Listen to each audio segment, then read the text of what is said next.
we're admitting Simon Wall, Peter Beggs with response to submission with regards to Apollo. Peter, you will know the process well. Simon, can we see you on video, please? Kia ora, sorry.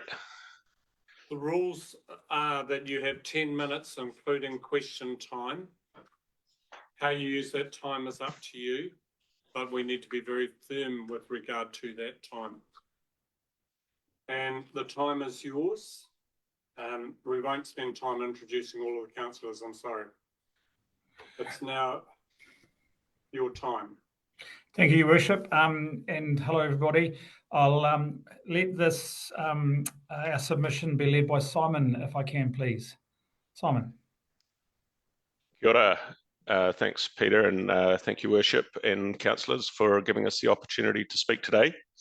Apollo Projects is a specialist design and build construction company, and we've got extensive experience at delivering successful community, sports, recreation, aquatic facilities for local authorities throughout New Zealand. We have been or have reviewed Rangitikei District Council's draft LTP and the associated consultation document, and we've provided our written submission in response to some of the content in that. The key intent of our submission is really to share our knowledge and a successful knowledge in the delivery of successful vertical infrastructure projects to local authorities, and hope that that can be helpful for future endeavours as far as Rangitikei District Council's concerned. As you have already seen, just for complete transparency, Peter is now the CEO of Apollo Projects, having previously been involved at Rangitikei Council as the Chief Executive. And we also do note that Apollo is involved in procurement for the Taihape Town Hall project, and we're making it very clear that this submission is completely separate to that process. In our written submission, we highlighted key 3 items that the LTP or the draft LTP and the consultation document covered, and that we wanted to respond on. The first one was committing to delivering the Taihape Town Hall and Marton civic offices, making a choice about opening the Marton pool all year round, and targeting affordability and delivery of big projects as key things to consider. Given Apollo's extensive experience and observation of council projects that have occurred throughout New Zealand and some that haven't occurred, we covered a number of factors that we believe are very critical to the success of local authority-led projects. The first of those points was ensuring that realistic budgets are developed for projects. Now, this is in both making sure that they're not too low, but also increasingly not too high. And we're seeing in the market a lot of projects for local authorities that are very high budgets, and in some cases these are affecting the viability and affordability of projects, meaning that they can be pushed back in LTPs or even not included in the future projects, or in a list of future projects. And of course, this is one of the major, I guess the major issue to that is that if the projects aren't actually delivered or aren't delivered sooner, then there's a reduction in the ability for well-being, community engagement, and other sort of health-related direction that councils are looking to improve in their constituents.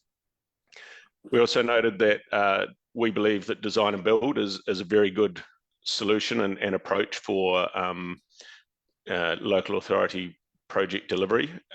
One of the key reasons for that is the ability to for the council to be able to agree what the scope and brief of the project is, because there's generally extensive consultation required either way, and be able to set that and then go out to a market and obtain solutions that are driven towards a fixed price and a fixed program that don't vary, and there's very little ability for the construction company or the design and build construction company to obtain variations or changes in scope through design errors and coordination that often occurs during traditionally procured projects.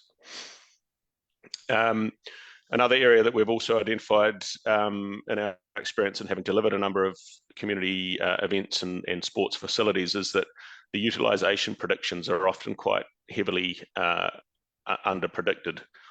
And this example is shown where, for example, at Selwyn Event Centre, where their need to expand the facility has come on significantly sooner than what they thought it was going to take when the first stage of it was done.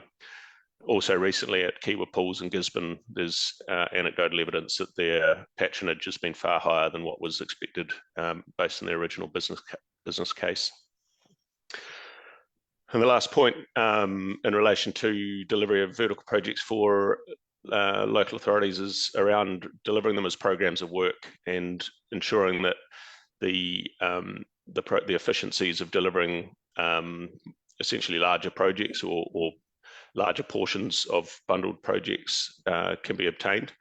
And that also gives the ability for supply chain certainty to the construction market, particularly for companies that are able to leverage resources from across a region and also able to plan work to make sure it's done efficiently and in a clear and organised manner.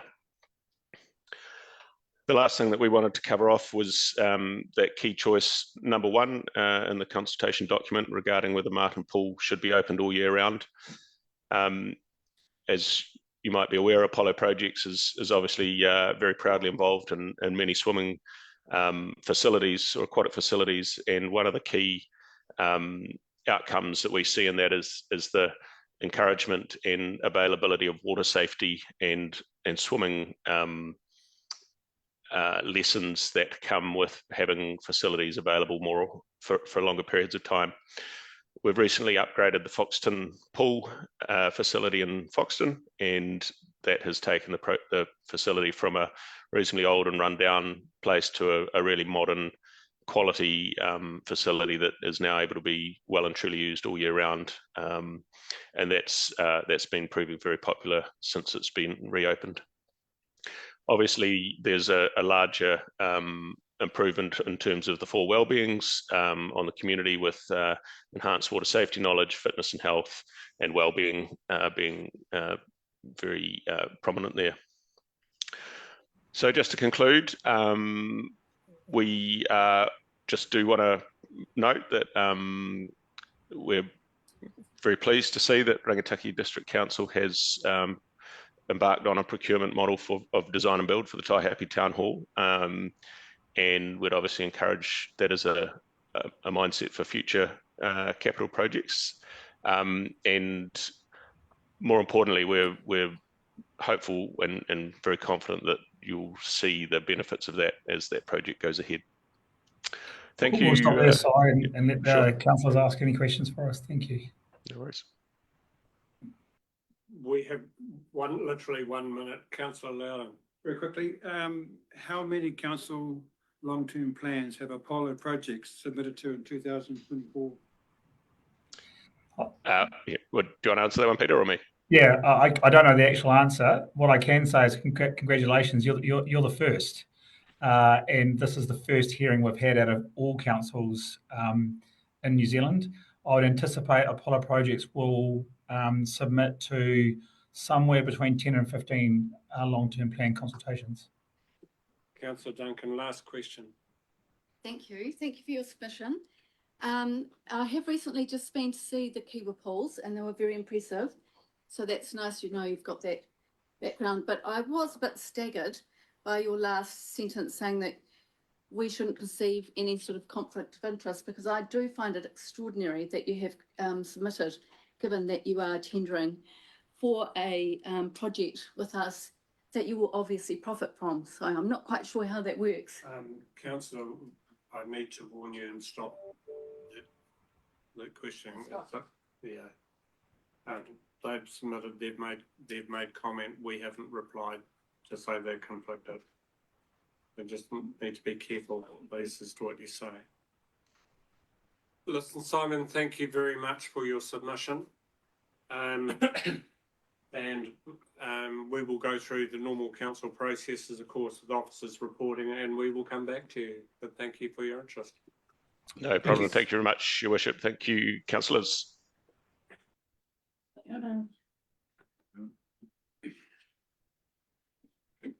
Thank you. We move to the two submissions from Felicity Wallace. The first of them is on the LTP, and the second submission with regard to the simultaneous consultation.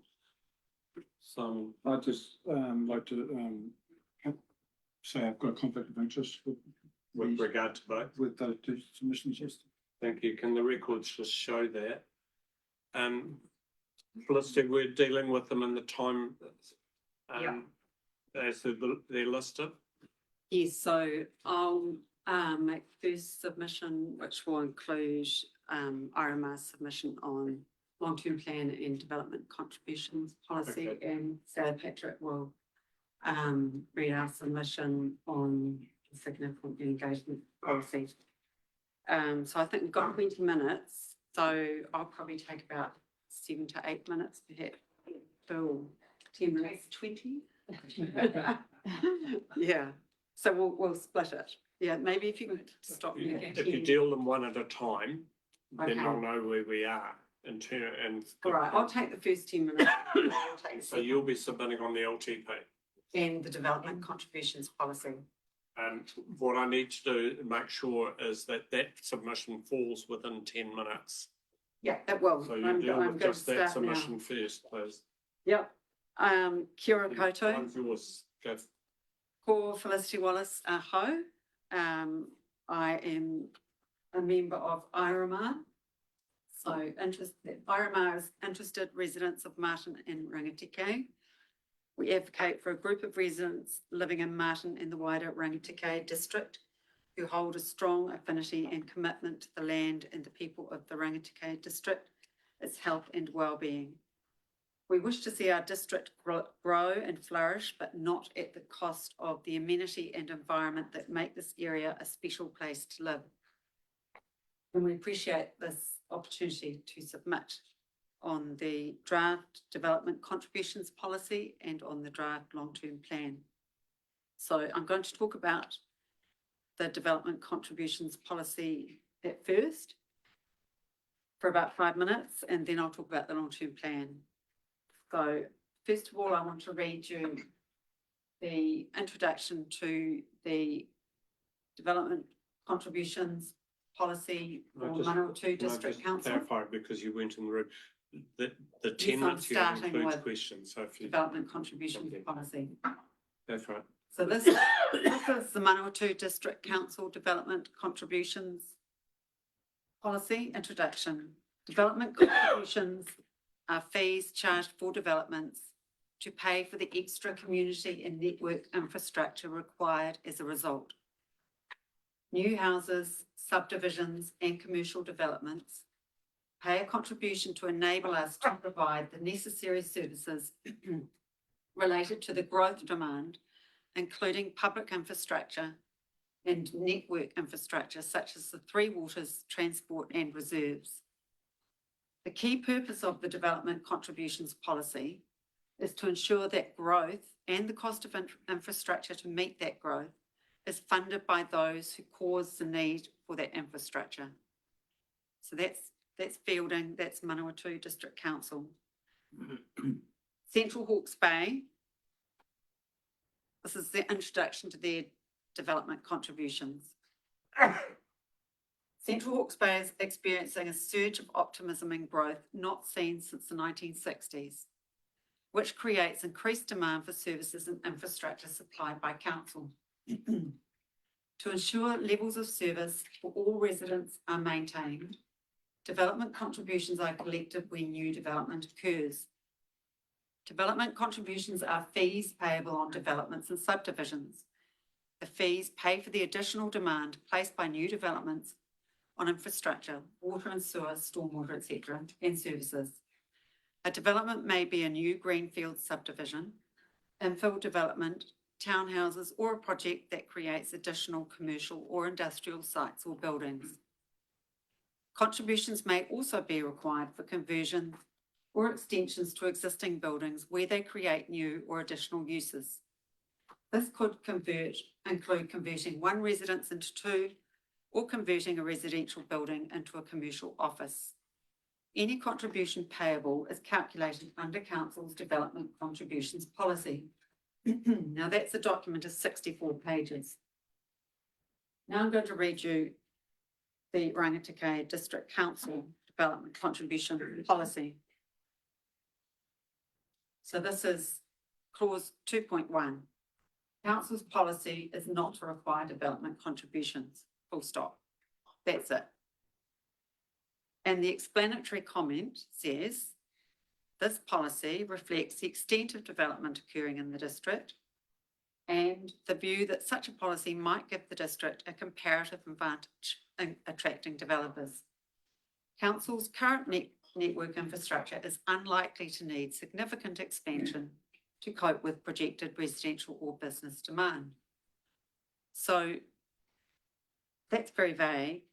That statement hasn't changed in 10 years, but there's been a lot of change. And I think we really have to say, why do we want developers to come to the Rangitikei? What level of development do we want? Coming back. So the developer contributions. So the purpose is for these that they can contribute to refurbishment or extended operation of the pool. The current arrangement of existing ratepayers subsidising developments is in danger of creating a town full of empty sections and no facilities. So we would like to see the council put the focus on investing in people and community groups. So I'm going to shift into the long-term plan now and start with the Marton Pool. So the Marton Pool is a significant asset for the whole Rangitikei region and the wider West Coast North Island region. Year-round operation would allow the operator better ability to secure staff and encourage more regular use from people throughout the region. It's an existing facility that requires ongoing maintenance and monitoring. Continuing investment in an existing asset is a positive use of ratepayer funds. Investing in existing facilities is relatively easy wins for the council. They provide a reason for people to move to Marton or to remain living in Marton. Marton and the Rangitikei has many active community groups and activities.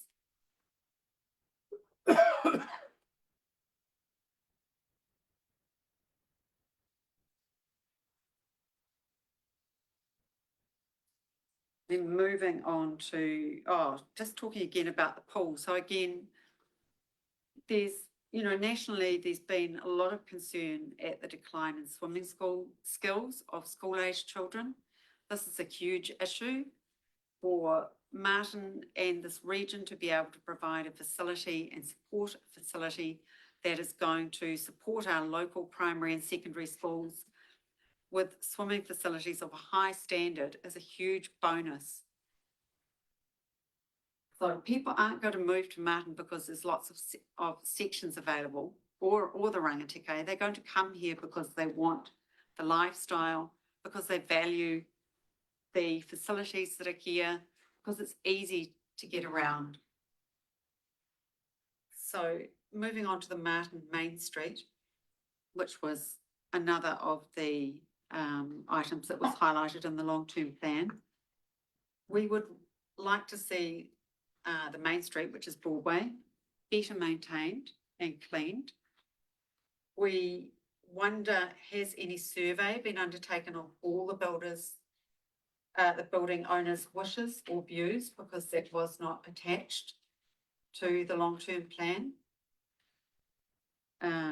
We are concerned that a street upgrade would be disruptive to businesses at a time when retail and commercial businesses need foot traffic and continuity. And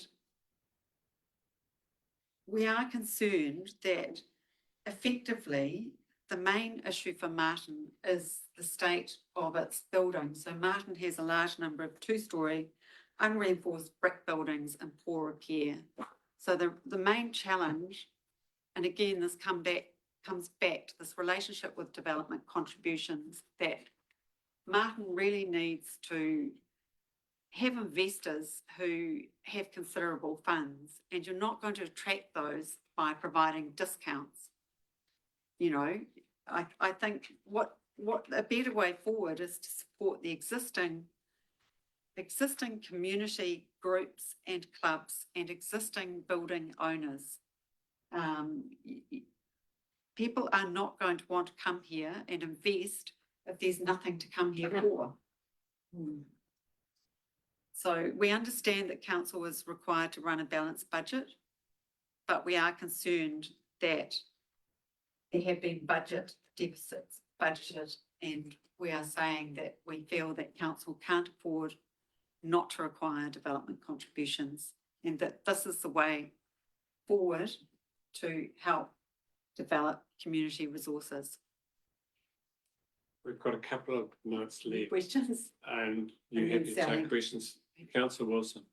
Hi, but a quick question for me. You made the comment, and I'm not quite sure how it relates, but you made the comment that said having our current policy, which is to have no development constitution, would lead to empty sections and no facilities. I don't understand why we would have no facilities. Where's the connection between that comment? Well, one of the purposes, as I've read out, for developer contributions is that new developments coming to town contribute towards the cost of the additional load and use on facilities. So what we are experiencing is a gradual decline of resources, whether it's the library across the road, the Plunkett building. These are really good examples of buildings that council funds could go into strengthening, very small scale, low risk, far more effective than paying consultants huge sums of money. You just are not receiving those funds in order to do that. And in fact, encouraging developers to create lots of sections, which has been the current situation. Effectively, we have a large number of sections which aren't sold at the moment. And the resources, facilities are becoming more and more run down. So it's a problem. You need to think about how you're going to solve this. Thank you. Last question. I'm not sure if you can answer this, but wondering, do you know how much has been paid per site in the Manawatu or Hawke's Bay for developer contributions? Yes, they have. Most of these councils have a very clear schedule. And so there are sums per unit that are clearly set out. And we think that's something that this council should be doing as well. So it's very transparent. You give people information and it becomes part of their budget. Thank you. Just a point of clarification. Is it your understanding that, for instance, in Fielding, it's $20,000 per new section? Is that your understanding? No, there's actually there's a massive set of information. Yes, it's broken down into smaller amounts. Yeah, but obviously you can set whatever fees you feel is applicable. Yeah. Thank Yeah, you. Sally will speak now. If we could, Sally, if we could take the submission with regard to the significance engagement policy, the time is yours. Thank you. Nice to see you. Tēnā koutou katoa. I Sally Patrick, and thank you very much for the opportunity to present in person today. I acknowledge the presence of Mana Whenua representatives, who worship the Mayor, Kevin and councillors, and I appreciate, as I said, I appreciate the time. I've probably got the boring end of this 30 minutes to some degree, but I'm very interested in significant engagement policies generally, and have done quite a bit of work over the years looking at what determines significance and levels of engagement with the community that decision making from council requires.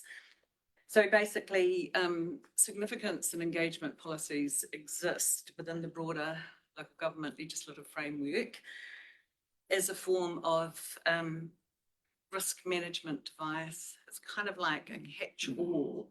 So any project or idea or decision that might require some attention outside of the formal timeframes of perhaps the LTP or the annual plan are afforded due diligence by given a status, which you'll see on every, I presume on every council paper you get. There's a little thing at the top which says this is significant, this is not significant. In my years in local government, working in the community and cultural sector, I always used to feel most affronted because everything I put up to council was generally considered not significant, and because it was generally relational and there wasn't much risk attached. But the minute that Christchurch earthquakes occurred and suddenly our community was filled with earthquake-prone buildings, and most of them were in the group that I managed, suddenly the decisions being made by council, particularly around finance, were considered significant. And then the Sargent Gallery project came around, and not only did it involve committing council to tens of millions of dollars, but it also had another component which does also register significance, in that the community was not particularly warmed up to that project. They didn't feel necessarily that a cultural institution of that magnitude required that magnitude of money. So this brings into effect the second component of significance per se. When I looked at our draft significance and engagement policy, and then read the summary of information, which said that the intent was to make the S&E policy easier to use, I was first drawn to the fact that most of the 8 pages are about engagement, and very little information is provided in detail about how council determines, how a council officer in bringing a paper to council determines whether it's significant or not.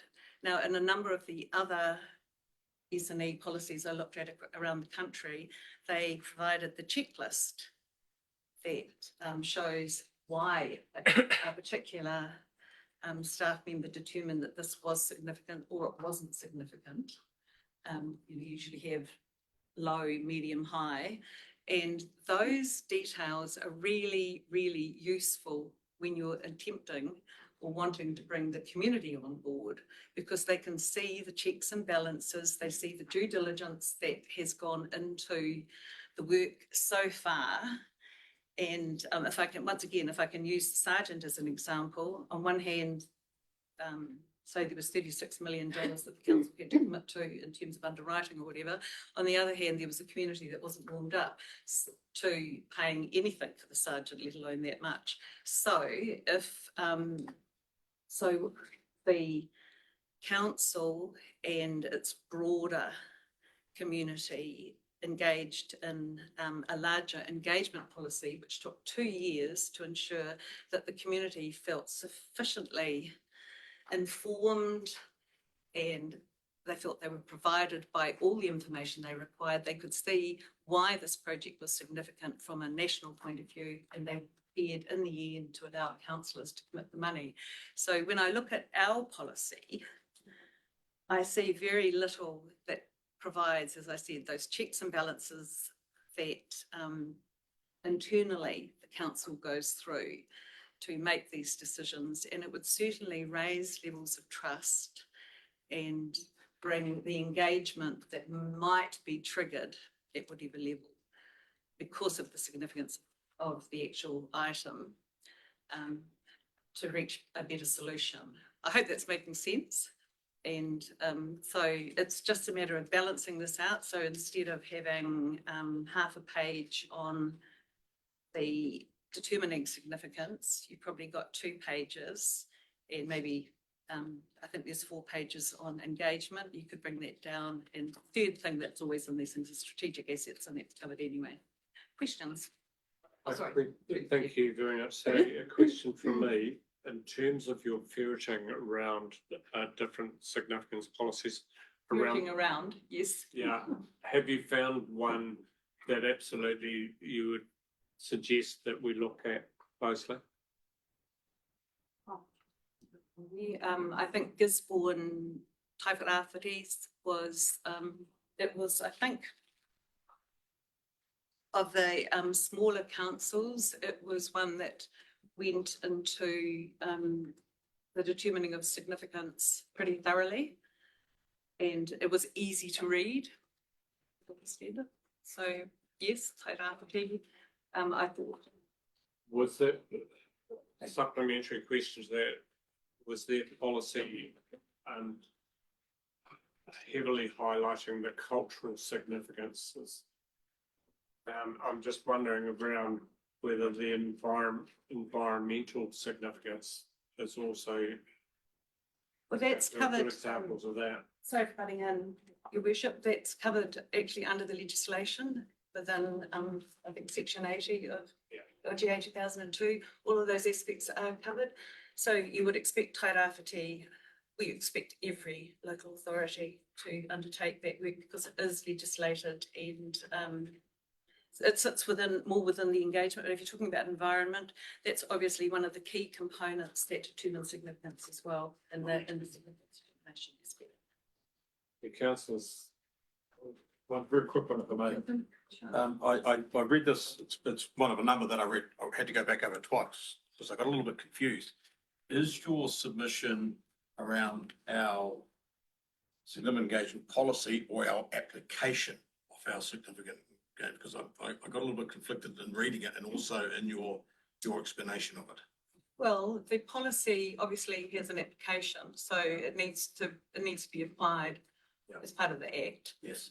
So I'm not sure of your question. Well, I'm just looking, sorry if I may, just to clarify, but when I read this and I went through it twice and even hearing you again, you've made some suggestion that our policy, significant engagement policy should have in it, but in hearing you speak, it sounded as though you're more concerned about our application of our current policy in our day-to-day deliberations or decision-making processes. Well, it's always both because council operates according to its legislative framework.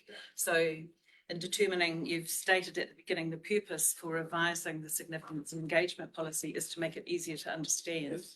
So my suggestion is it would be easier to understand, happy to help in any way I can. And I hope I've provided a few examples of where you could apply more detail around how you internally decide that something is significant, so therefore triggers the significance policy. Okay, yep. So more detail on that. We all understand levels of engagement generally, and that should work. Does that answer the question? Yeah, I think so. Yeah, thank you. Yeah. Well, thank you very much for your submissions, plural. And we'll follow the process through. Thank you. The next submitter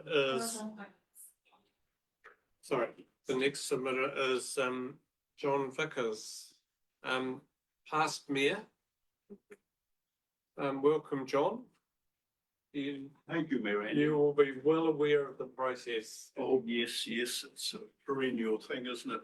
So Well, I was running out of time making this submission too, and I made it in the Wi-Fi room of the Turangi Library. I was away from home, and it worked very well. It was a good process. So I'd like to respond to a couple of items are the questions you asked to me, and one of my own that I included there.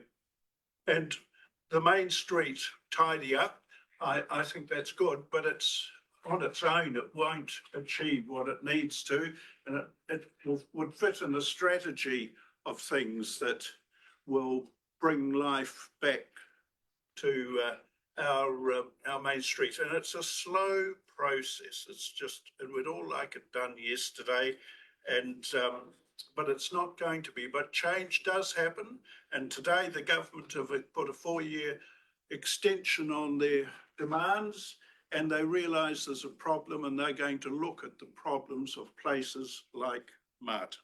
So that was, I said so in my submission. I think don't hurry as much as we'd like to, because change does happen, and it is happening in other ways too. The swimming pool, I believe we've got to be sustainable in what we want in our towns and how we spend our money. And that pool was built for outdoor swimming competition in the summer only. And in my day, you could have, the money spent on that pool would enable a 25-metre pool being open every day of the year. And so, and that would obviously suit us a lot better, but there was no, the swimming club was very powerful, and what they wanted, they got. And they got a 50-metre pool, and you need a community of 400,000 people to sustain a 50-metre pool, and there was only one between Auckland or Hamilton and Wellington, and there's one in Hawke's Bay, I believe, on the moment, or just opened. So there's those 2 points.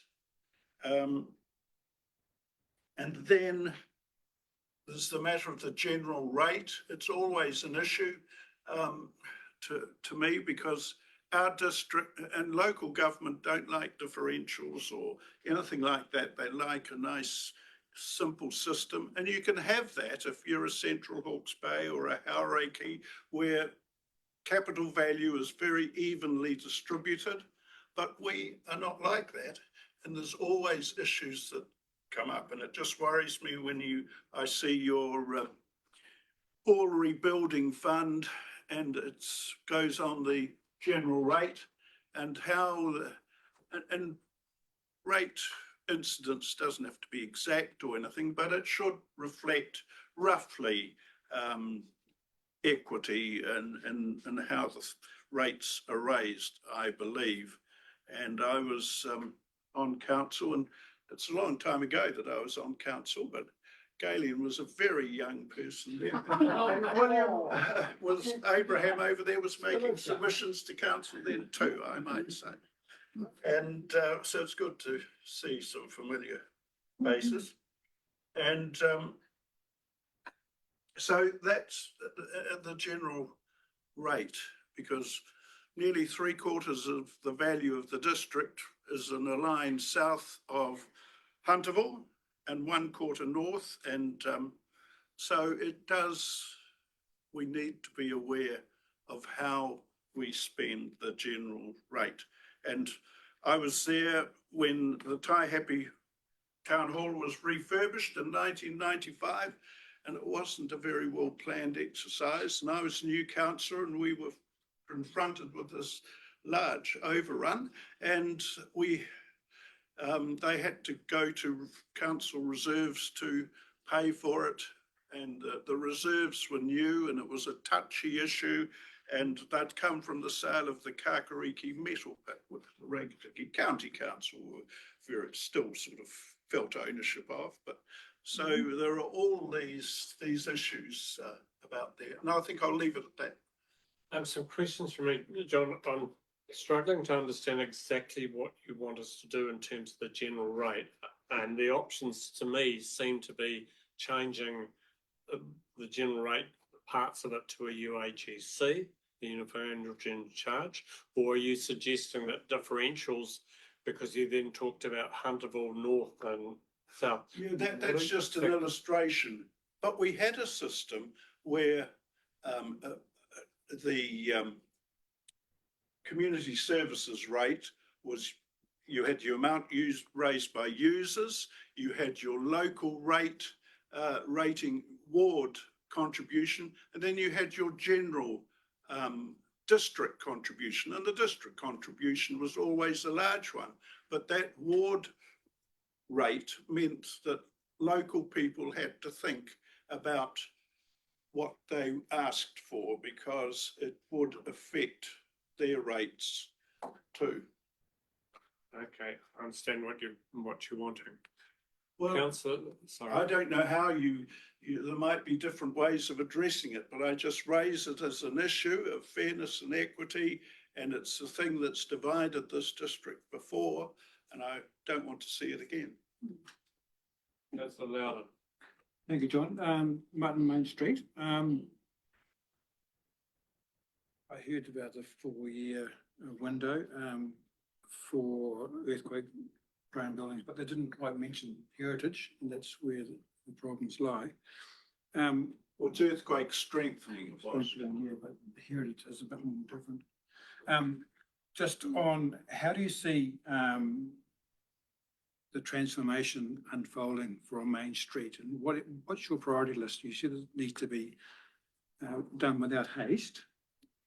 Yeah, well, I think you've got to get people in the buildings, and how you do that is there's a number of ways. A building without occupancy is a building on the skids, really. But we do have, and not all our buildings will survive, but there are some very good ones that could survive in the right circumstances. And it's about reuse of buildings, repurposing of buildings. It's done in Wanganui. They very well in the commercial area. They're leaders in their field, but it's a problem for provincial New Zealand. We've got too many buildings, and as I say, not all of them will survive, but some of them could. Councillor Moore.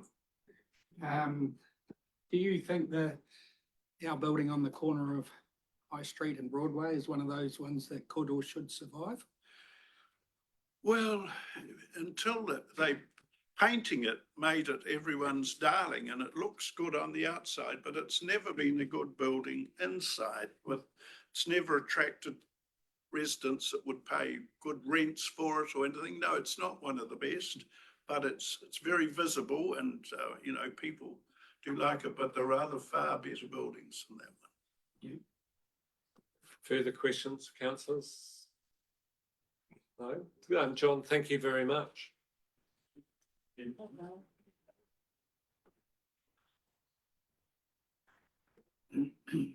John. Looking for John Avery. Yes. Oh, he's held up. He asked me to. Yeah, That's okay. Yeah, so we welcome you. I'm quite happy if you take it on. Kia ora koutou. Mea ana koutou I tēnei wā. Matua e kama wairua tapu ngāne hero kono me kama wāre tau mai aine akini ai. Tēnā koe te rangatire Andy. E mea ana kia koe kei roti I tō mahi, kei roti I tō tātou tūranga. Kia koutou I ngā kaunihera rangitikei. Kia ora everybody. Kia ora.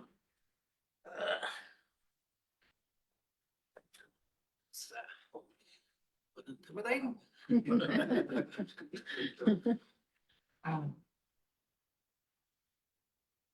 Both ways. All right. Are doing 2 submissions? Yes, one for John, one was about the transfer station. I did see the slide. They've got a copy of all one. Oh, cool. Yeah. Cool. So, just in a nutshell, I've been in waste management since I was about 3 years old. I hailed from Auckland nearly 29 years ago. That's when I moved to Marton. And what we saw in Auckland was quite interesting if we understand where rubbish has gone, especially in the cities.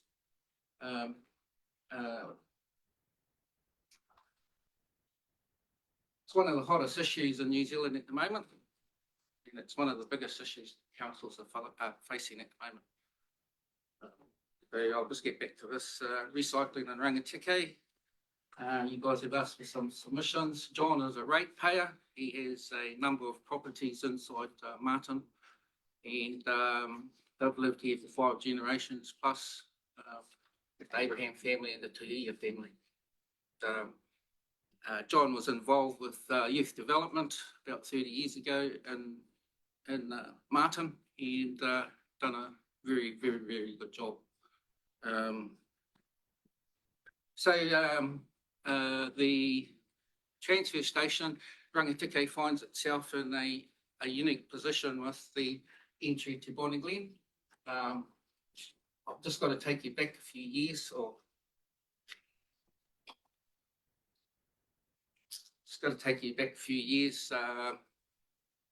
with Bonnie Glen out here. Everyone knows Bonnie Glen's out here. It's the regional landfill.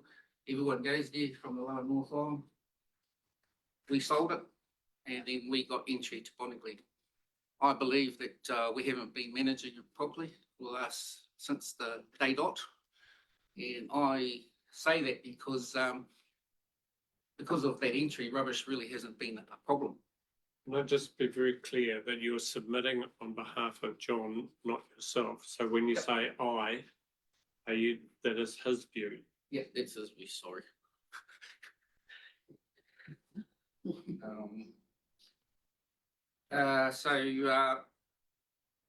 Just on page 2, council options, there was option 1 and option 2. And John wanted to ask a question about what that meant. What was preferred option? How come we went with preferred option? The process doesn't allow John/you to be able to ask questions of councillors. However, if you have questions, I'm sure that officers and people will take you through those later. It's a separate process. Thank you, Nick. It's pretty cool. And one of the things that's come out of my assessment of it is that I believe that we can have nil rises to do with waste. As you can see on page 3 there, I've got a number of questions that I won't ask.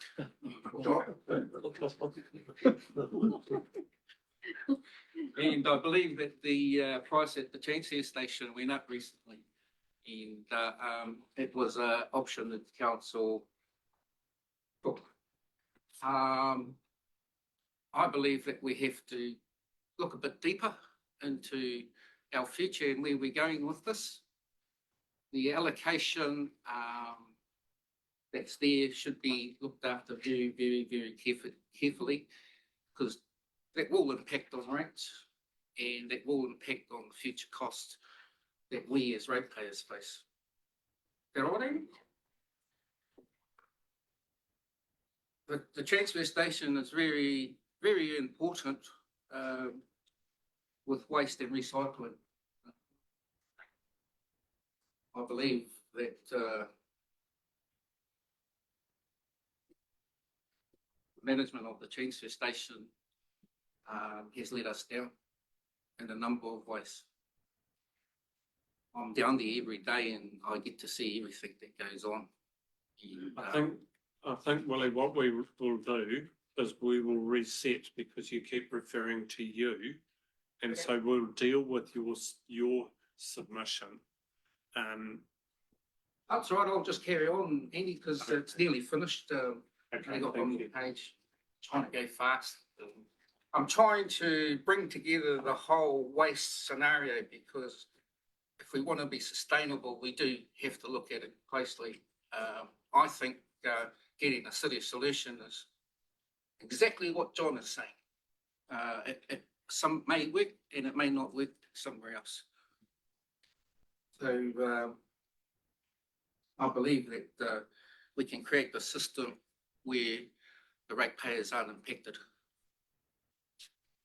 Kia ora. Thank you, John. I won't go. Look, questions on these submissions, councillors. Councillor Wilson. Yeah, just one, and looking at what you've sent to us in your PowerPoint, and we certainly have seen it. Well, it says we have the ability locally to service transfer station. What's behind that comment? What's behind the comment is that the people that are serving the transfer stations are actually ratepayers, and the contractors to the contractor. So people living in our region, they actually do that job and have done that job for over 70 years. So can I just clarify that? That national now. So you're talking about the running of the transfer station or the delivery and pickup services that takes rubbish and waste to the transfer station? A transfer station is only a transport system. That's all it is a glorified transport system. And I'm saying that the expertise is here and they are ratepayers. Thank you. Councillor Moore. What's your view on, say, wheelie bins are your preferred choice? What about, what they call them, crates, rather than wheelie bins? What's your- So we're moving into the recycling? Yeah. Is that part of the, yeah, Yeah, that's your well, it's all department? part of it. So I've got to take you back to Auckland's experiences with wheelie bins. The rubbish volumes went like this to there. Now it's one big problem. They're looking at cutting services all the way through. That's because a lack of watching. And all I'm saying is that we have something that not many councils in New Zealand have. We count them on one hand. And that will save us money and it will save the ratepayers. That's all. So, sorry, clarification. Yeah. Wheelie bin or a crate? What do you think is the best system? The crates deliver a 2% non-contamination. It's that simple. Yeah.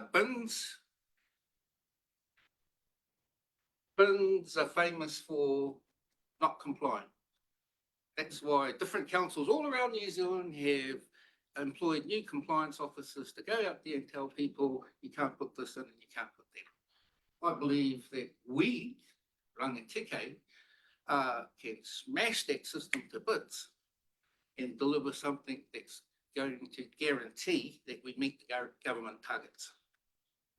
And that's without the rate rise. Okay, further questions?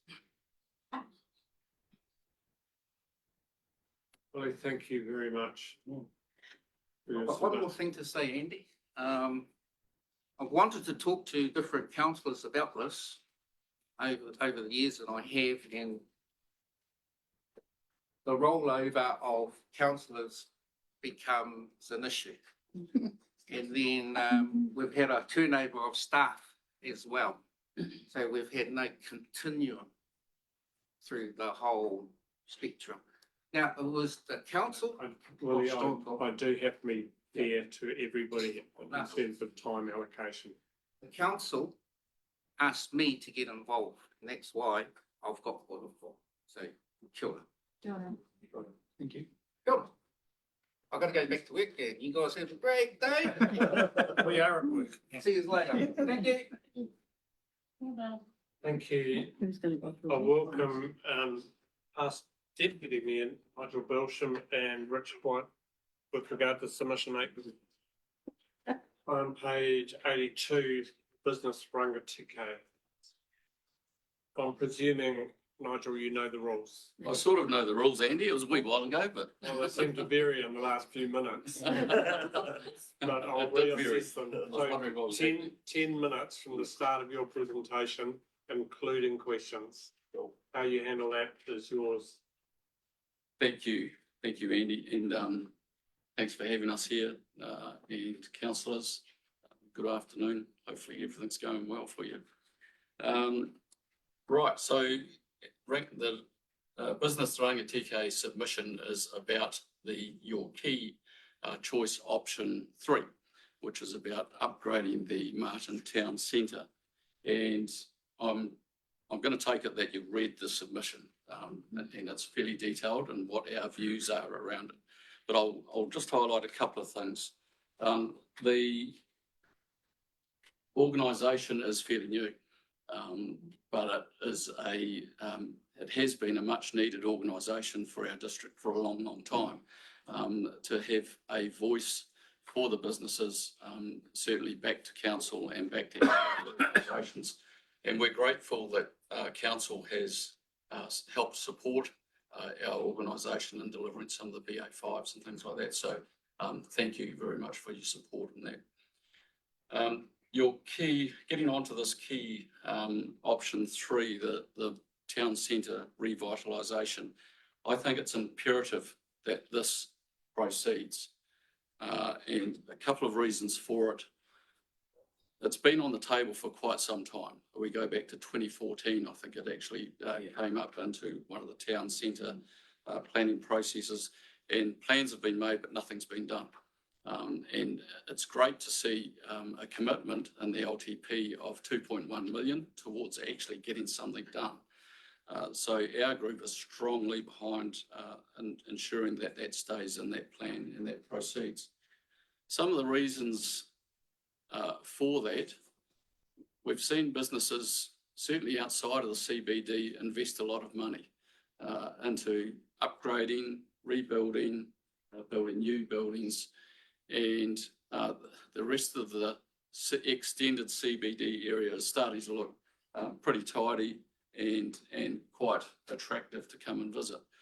Our biggest eyesore, I think I named it something here, the poor statesman, is our CBD, and it needs some investment. And some of these businesses within our district, I believe, are looking seriously at their options around viability of business.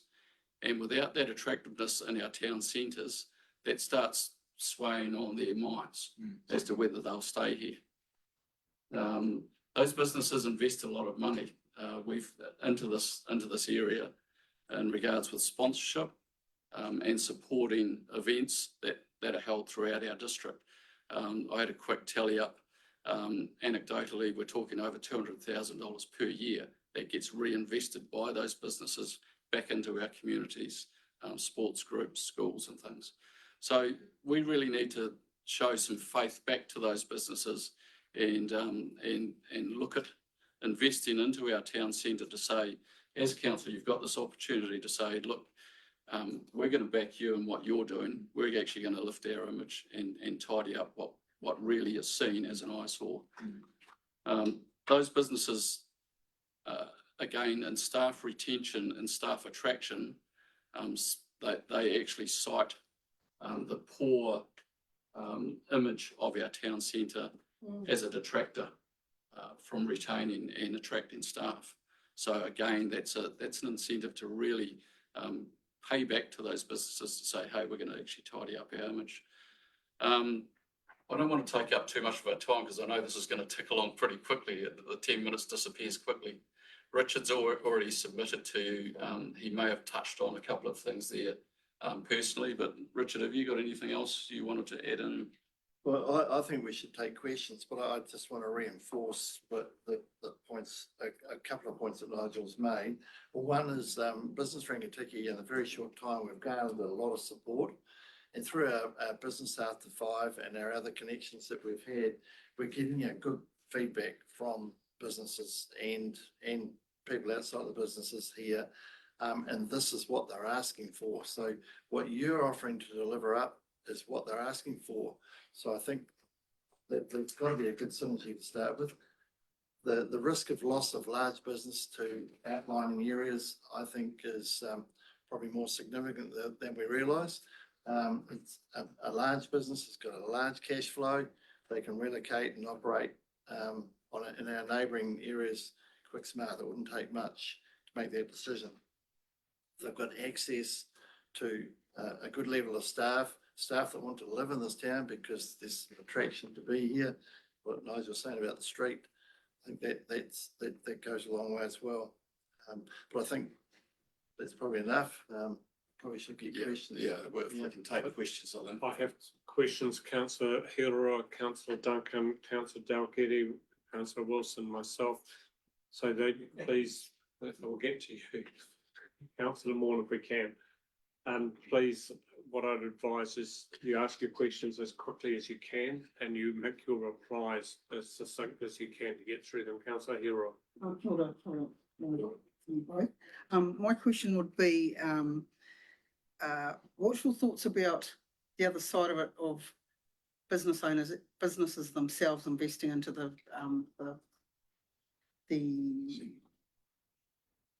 main street? Into the project itself. Yeah. I think what you'll find with the investment of council into that plan and upgrading, they're going to want to invest in their buildings to lift the image. So, yeah, there is a delineation of the town centre and the footpath, and then the buildings that are actually owned by the building owners. So the council can be a catalyst in actually instigating them to invest in their buildings. So I don't physically see them investing into the project itself, unless they want to give some, time and effort or funds. But no, I think it's solely a council funded project. I think councillor Duncan next, and Dalgety, then Wilson. Councillor Duncan. Thank you. Hello, Nigel. Nice Hi. to see you again. And See you too. Richard. So my question is, Richard, previously you said all it needs is a paint. But on page 3, you've got here on the second, paragraph, it's not sliding. Paragraph 3, I think, paragraph 4, whilst business rangatike are supportive of utilising new ideas and features, etc., and upgrade existing infrastructure. Is that where you'd like to see council put their money into the upgrade of the existing infrastructure, or is it paint? We only had 10 minutes. I'd love to take you through a whole program, but when I talk about paint, existing infrastructure, you've got the light stands, repaint those, rejuvenate the seating, and in my submission, I feel that paint is actually an underrated investment, so I think could go a long way. Thank you. Councillor Dalgety. So, the Mayor's earlier question was, do you think council should be investing in helping, investing in private buildings and helping owners do their own buildings up, basically? Not necessarily out of this project. I think there could be a opportunity for a business owner to come and approach council individually, but certainly not out of this project. This project should be aimed solely at the main street upgrade. And like I say, it's up to the individual business owners after that, to invest in their buildings. Whether council comes out with an initiative to support that could be great, but this project is about the actual streetscape. Okay, thank you. Roading. Councillor Wilson.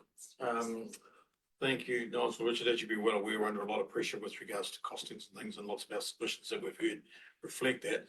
Do you think the business representatives that you mention of would be open to a suggestion of a targeted rate across businesses for this type of initiative going forward, if not this initial initiative?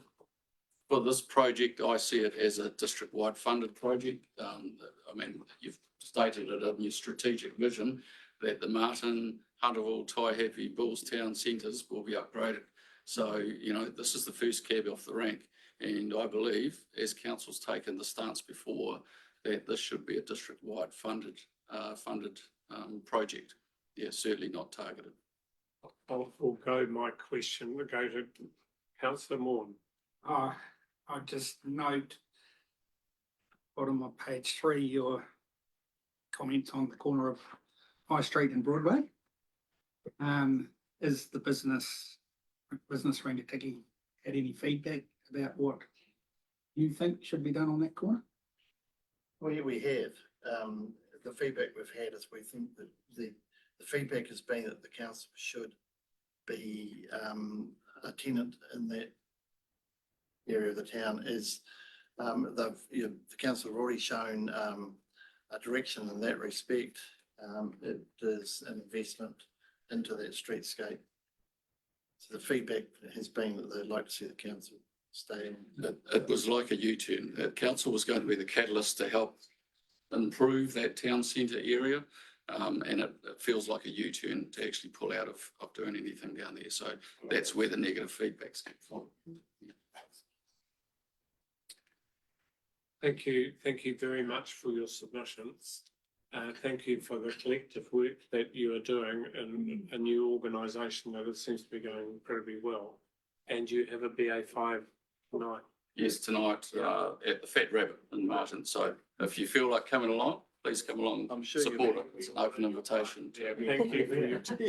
Thank you very much. Appreciate it. Councillors, on your schedule, there's meant to be a little bit of a break now for a few minutes, or would you rather box on? Would rather. Yeah, I see that. Yes, he was there, and it's still there, it's just hiding. Are you happy to proceed now? Oh, yes, please. Go for it. Good, I can use up that spare time you're going to have a break with. We won't break the other arm, Greg. Greg, you know the rules, 10 minutes including questions, and go for it.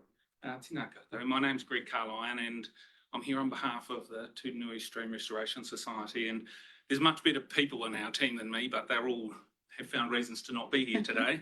But it is a real pleasure to be here, and that's for a couple of reasons.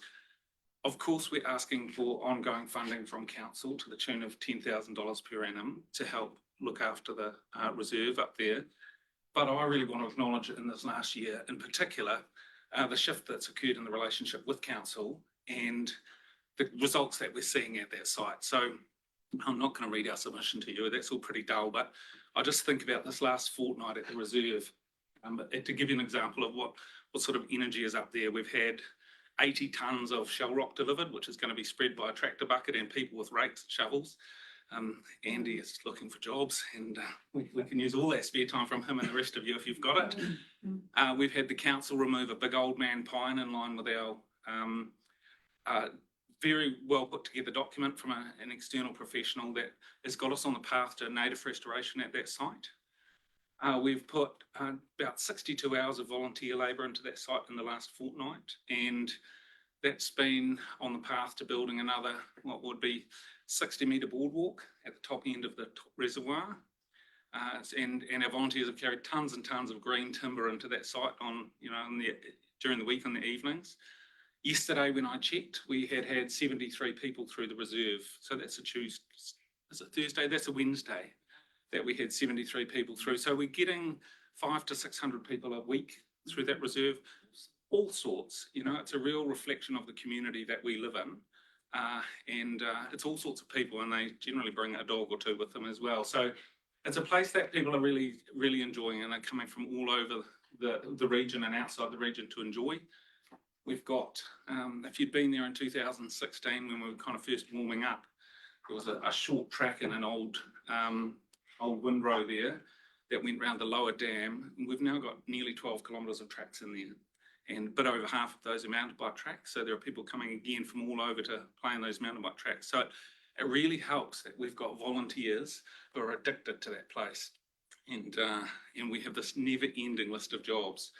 And for any of you that know David Smith, you think you're nearly at the end of one, and there are 4 more piled up straight behind it. And it's that kind of drive from the community that makes the place work. So I want to acknowledge council in that space, because people are going out of their way to assist us as a volunteer group. So on the front of the reservoir, we've got a saying, we've got a new saying, which is "Don't be a Shane Jones," but that's for another day. But we've also got another saying, which is "Powered by volunteers," and it truly is, and it makes all the difference. And I think that as things get tougher in our community, and we're thinking more about how much money we do or don't have, it's our volunteers that are going to make the difference in the Rangitikei. And I'm really proud to be part of that community and to have council support to do that. So we do seek your ongoing funding to the degree that you can make it available. And we really do welcome your flexibility and support of our team up there, and welcome you there any old time. We keep saying we're going to get you all up there for a beer and a barbecue, but we'll get through this winter and we'll make it a spring event for you all. Councillor Hero, myself, Councillor Loudon, Councillor Hill. Kia ora, Greg. Thank you for your submission. I'm interested to know what what you think, you talked about the relationship between the group and council in the beginning of your kōrero. What do you think's driven that to where to where you're at right now? Probably not using Facebook the way that we did a year or so ago, but I think it's just learning what the needs of each group, really are. And, I understand councils, I work with councils all over the place, but council's restricted in the way it can do things. We've got a volunteer community that is ready to go at a moment's notice and take risks that, can be a challenge for agency. So it's just reconciling those sorts of things and finding a way through. And I think demonstrating that we are going to come on the right side of the ledger with most of the things we're doing up there, and that it's beneficial and at very low cost to the community. We love seeing people up there in the evenings meandering around that site, kids and all sorts on, whatever their driver is. It's really builds our energy. Thank you. Question from me, at 10K a year, do you believe this should come out of the district parks and reserves funding, or should it be targeted back to the Marton community? Where do you see that coming from? I think it should come from the district parks and recreation budget. It's a park that is of benefit to the district at large, and there's a large visitor community that comes to it. And I think it would be a tough call to put that on the Marton community only. Thank you. I think Councillor Loudon was next. Greg, well done, thank you. Just a question, the Tutanui Stream Restoration Society, and I understand that the stream has a source, and you're dealing with the source first, and done a wonderful job there, and that will flow through to the stream. Are you going to be working down through the stream? It's Absolutely, it's a very long stream. We didn't set that question up, but I forgot to mention that to you today. That is where the Stream Society started. We had a stream that was had a lot of contaminants coming into it, and its flow was turned on and off at will. And it's still largely in that state. But as I said in the submission, I think that's changing, and I think council has moved on the right track to get Marton's wastewater out of the Tutanui, which it absolutely must do. And there are any number of other initiatives. So we have talked previously about linking the town, the stream and the reserve together. And I think we'll come back at that most certainly. And we do have a very real interest in getting that flow back into the stream. It's going to happen once the new water supply system is in place. So, we just have to be a little bit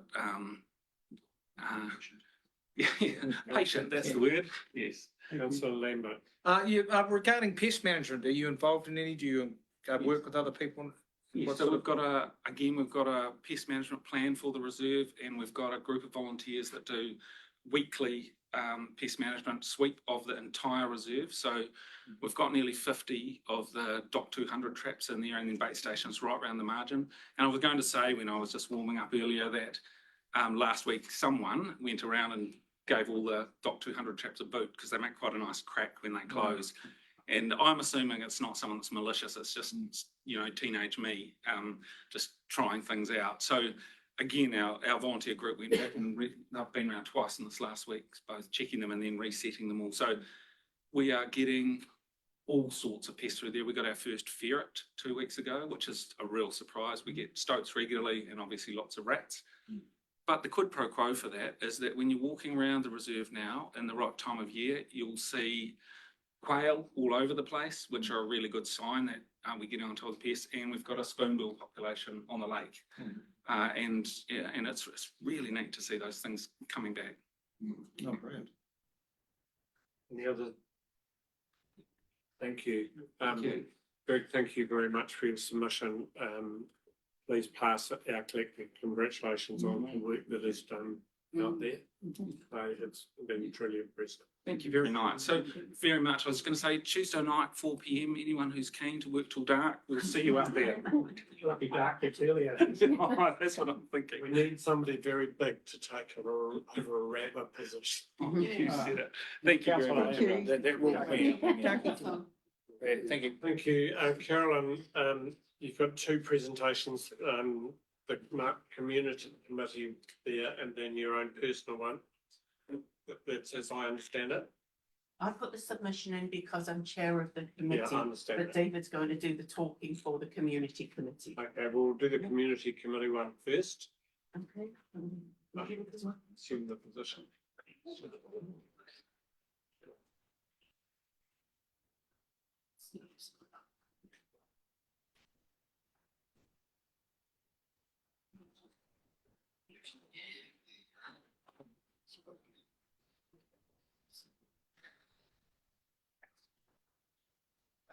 Welcome. So the rules are you have 10 minutes, including question time. How you use that is up to you. But I'd advise you, if you wish to entertain questions, just leave at least a couple of minutes for them. Thank you, Dave. Right. Thank you, Caroline. Welcome. Thank you, Mayor Andy and councillors, and big congratulations to Paul on his success, and we'll rock on from there. I take it that the paper's been read, and just one thing on choice 3, I just wanted clarification. I've been watching the live stream, and people are saying $2 million for the Marton Main Street, but is it 200,000, isn't it? Not 2 million. Is that correct? We're talking $2 million being available as a fund that could be drawn on, Okay. but the setup of a plan. Okay. Yeah. So I'm just, normally you can't ask questions of us, but. No. I just wanted to clarify that. That's right. So on our first one, key choice 1, Marton Pools, option 3, user pays. So it doesn't add a burden to the ratepayers.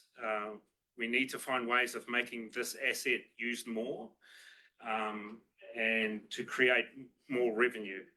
Maybe we could reach out to, schools, the Air Force out at Hākia and offer it to them for a rate as well.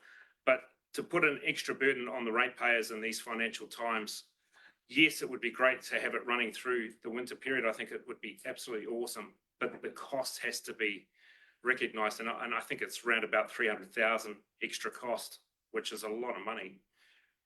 Right, and then on key choice 2, curbside collection, option 1.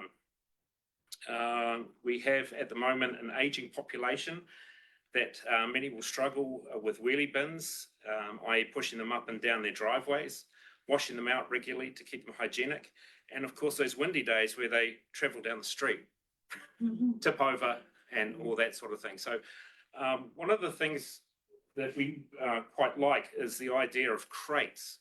First of all, they're smaller, easy to manage, and if you had 1, 2 or 3 crates, it's quite easy. Maybe still have one just for the waste rubbish, a wheelie bin.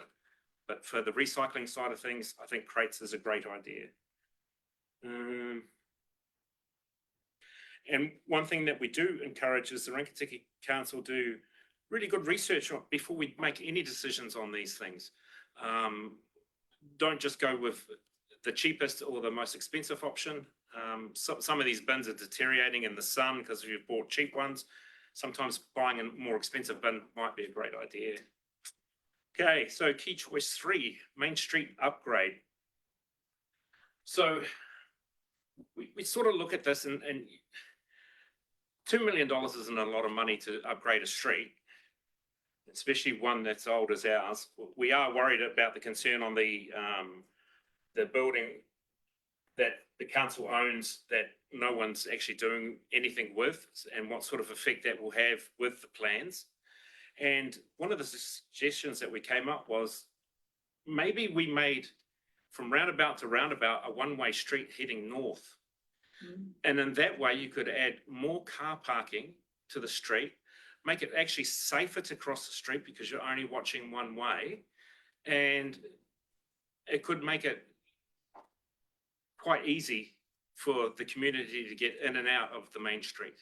So that's just a suggestion that we're throwing forward.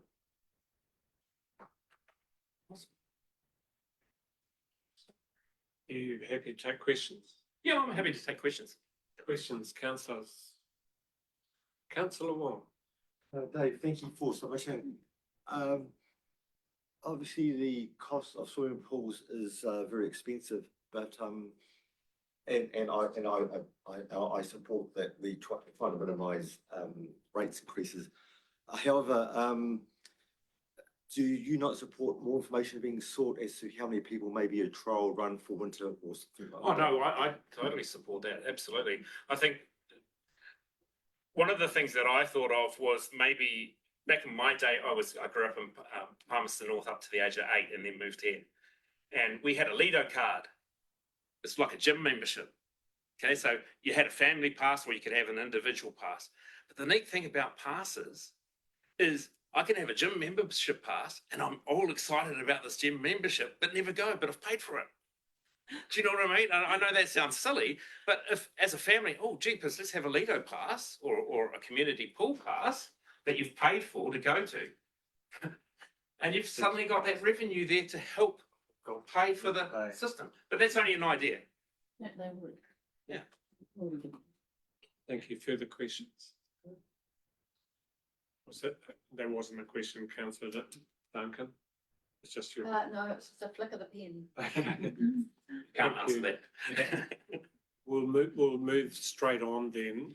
Carolyn, are you happy to do your presentation? Can I add something to the community committees? Yes, because you're a member of that committee. That is fine. And I'm thinking, has Simon got a question? You Okay. One of the things we talked about to do with dealing with rubbish and recycling was much better education. And one of the things that we talked about was, is this a Rangitikei District Council official rubbish bag? If there is a progression to continue with bags to make sure it's clear that it's not a council rubbish bag. Thank you. Yeah. Councillor Loudon.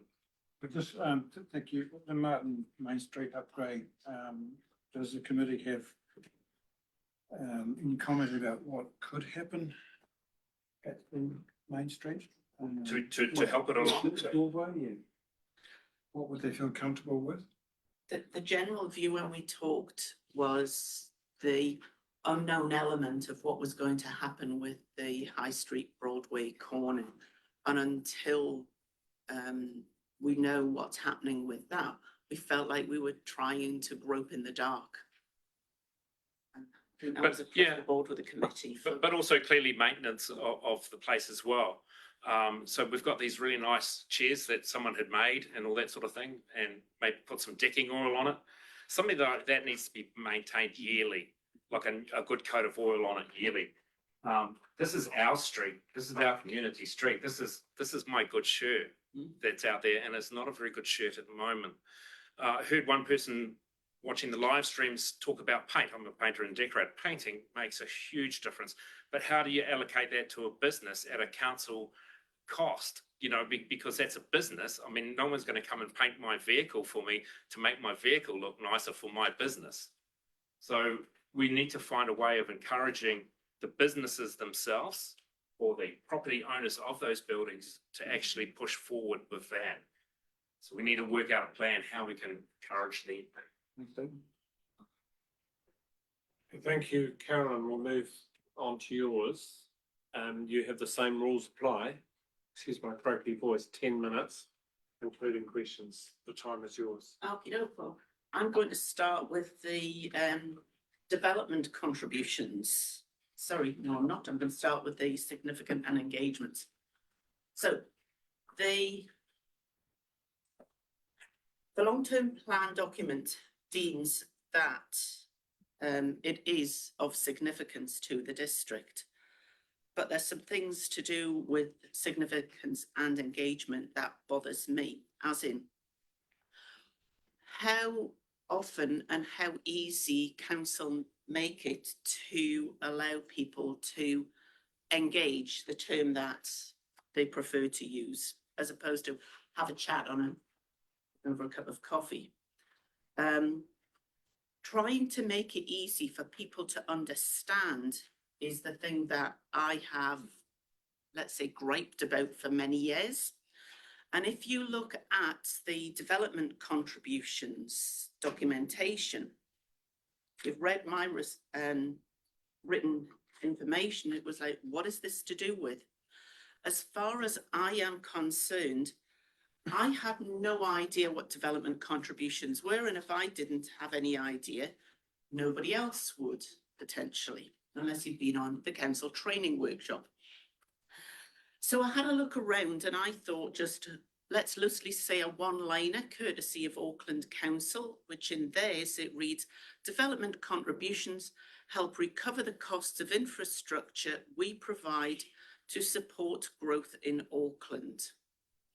And I'm thinking, that sounds to me that Auckland are receiving the money from the developers, because in the one-page document that I read for Rangatiki, there was no indication which way the money was going to flow. And much as I would like everybody to be giving Rangatiki District Council masses of money, it isn't necessarily going to be an ideal solution.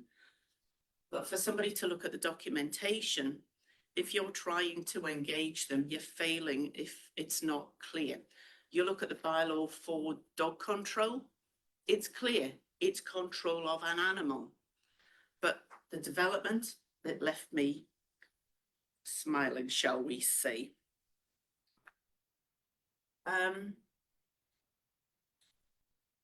The doing up of the town centre.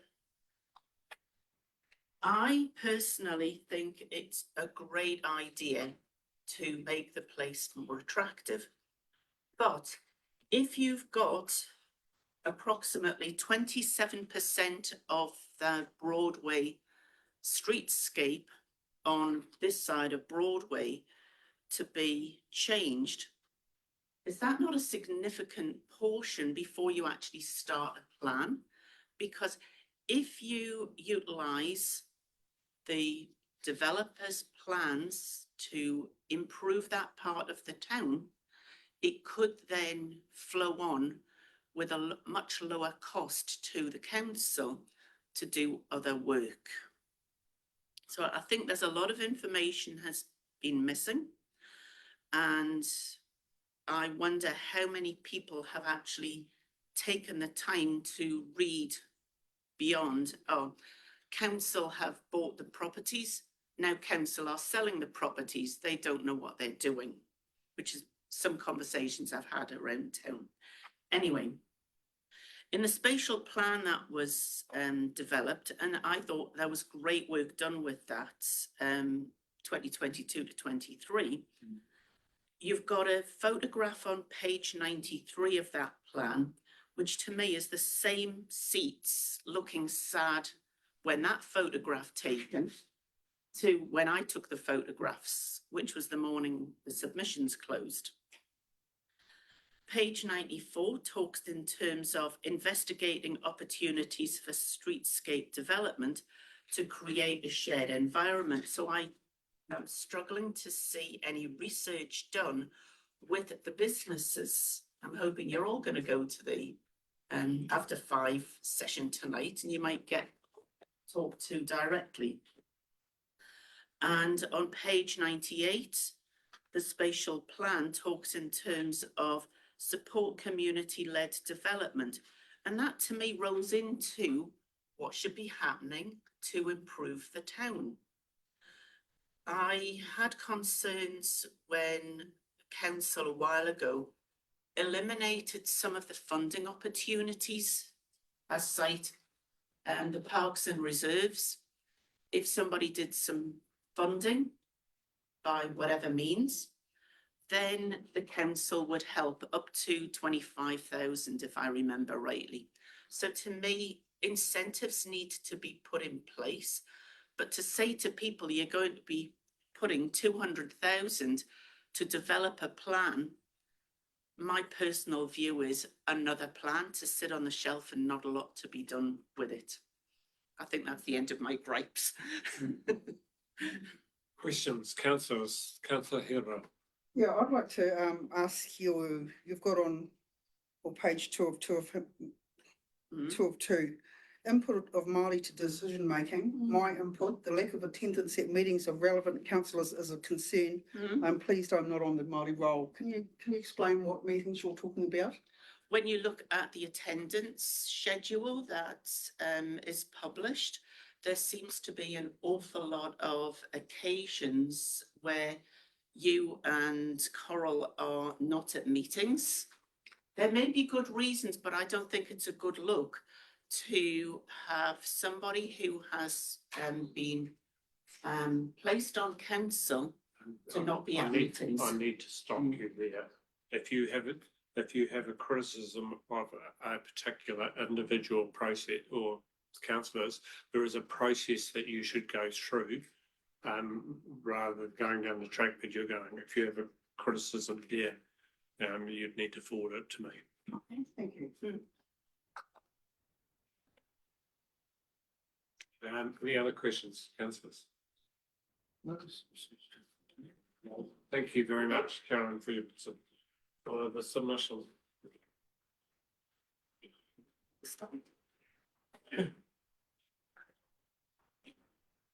Britta. Britta, you've got 2 submissions. Just hang on a minute. No, I'm just asking you. I know what I'm doing. Which one would you like to deal with first?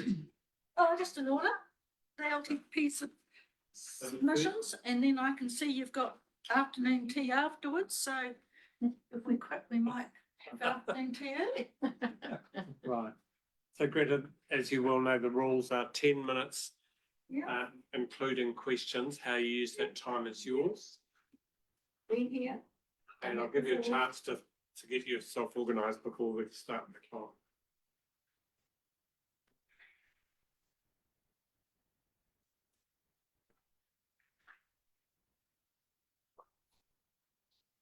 It's a secret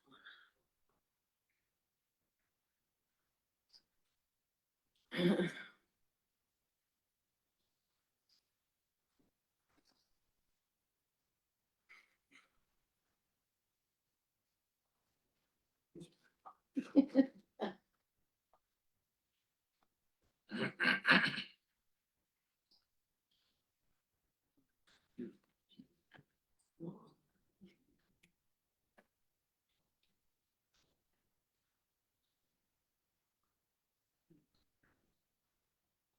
One note to council, it would be really useful if the submitters had a clock. Yes. I once had a clock when I was on Zoom because it was there. Sorry, you're right. Yeah, every time I come. Yeah. We did have one up here too. Yeah. And I'm looking at the other end of the room. If you'd like, I'll give you a reminder. No, I've got my trusty clock. And what am I doing? I'm doing 10 minutes for the first one. Yes, correct. And that's your long-term plan, right? And so I have to be finished by 10 to. 10 to. You have 10 minutes, which will be starting now. Well, there's 2 10 minutes, so we're going to stop at the end of 10 minutes. No, you stop at the end of 10 minutes and then you move to Then the I go next on to one. my other one, simultaneous one. Yeah. Okay. Thank you. Kia ora koutou. I'm Greta Mills. I'm a local resident here. I've been here, scary, about 45 years, off and on. And I'm a local company director and a professional educator who now works choosing part-time work and things that I want to do. And I get involved in strange things like council submissions. Right. My first submission was about our key choices. I always puzzle over council key choices, how they're selected and why they're selected, but I did the right thing and responded to them. So key choice 1, Marton Pool, I said something else. Key choice 2, I said curbside collection, something else because there's a much bigger view to take. And key choice 3, the Marton Main Street upgrade. I also said something else. And then we had anything else. And I was tired, but I came back and said anything else. So if we can look at any questions are there for key choices 1, 2, and 3. Any clarification, and you're completely welcome to ask whatever you like. I will try to answer. May not be able to, but.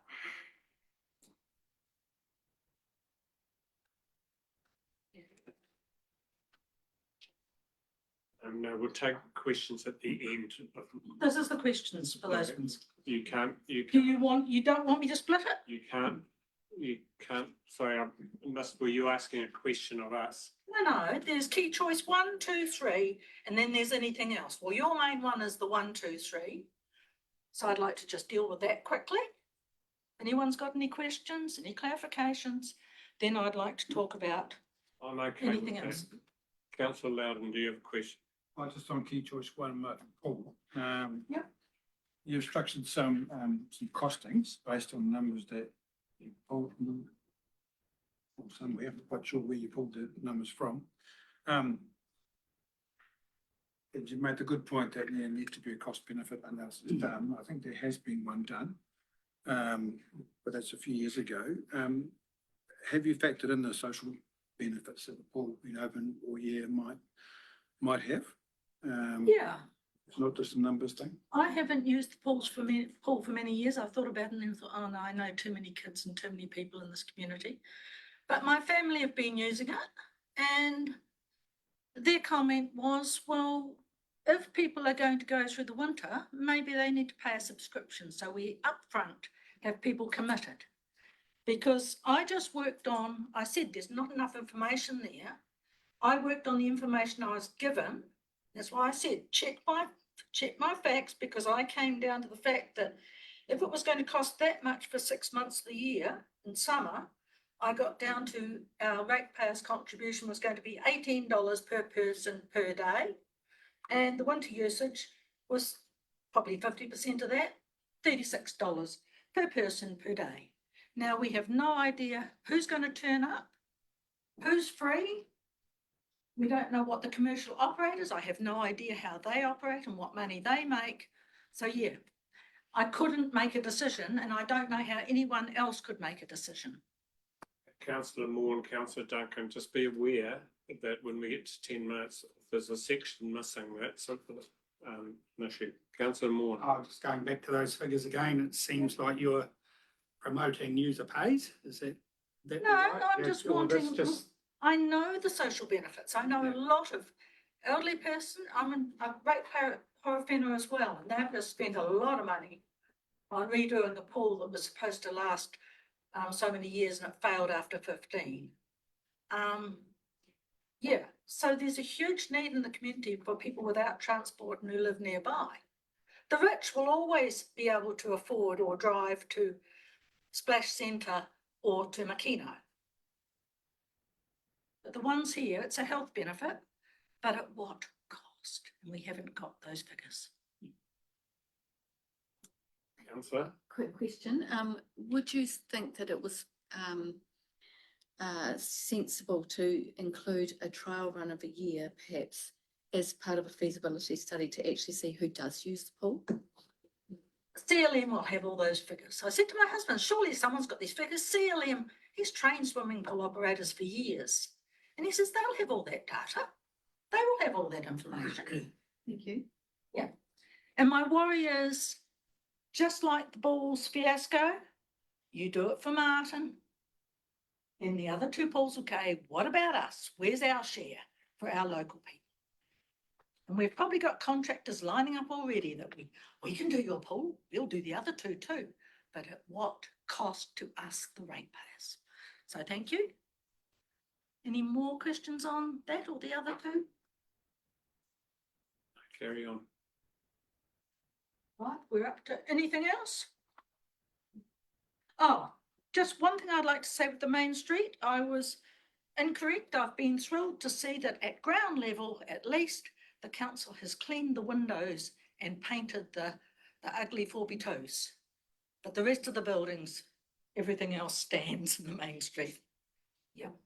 And the curbside collection, yeah, you can read it. There's a big, big issue there. Don't just follow every other council and those who stood for the government who said, oh, we're doing sustainable development. We're doing curbside recycling. Far out. Dumb, dumber and dumber. Right, anything else? I would like to just put past some ideas, a new way of looking at things. particularly gender equality and why it's important. And for those who glaze over at that, I've got the Sustainable Development Goals as they apply to water. How critical they are, which is a big issue we're about to get slugged with from national government. You just pass them around. I think I did the things, so just pass them around. Okay.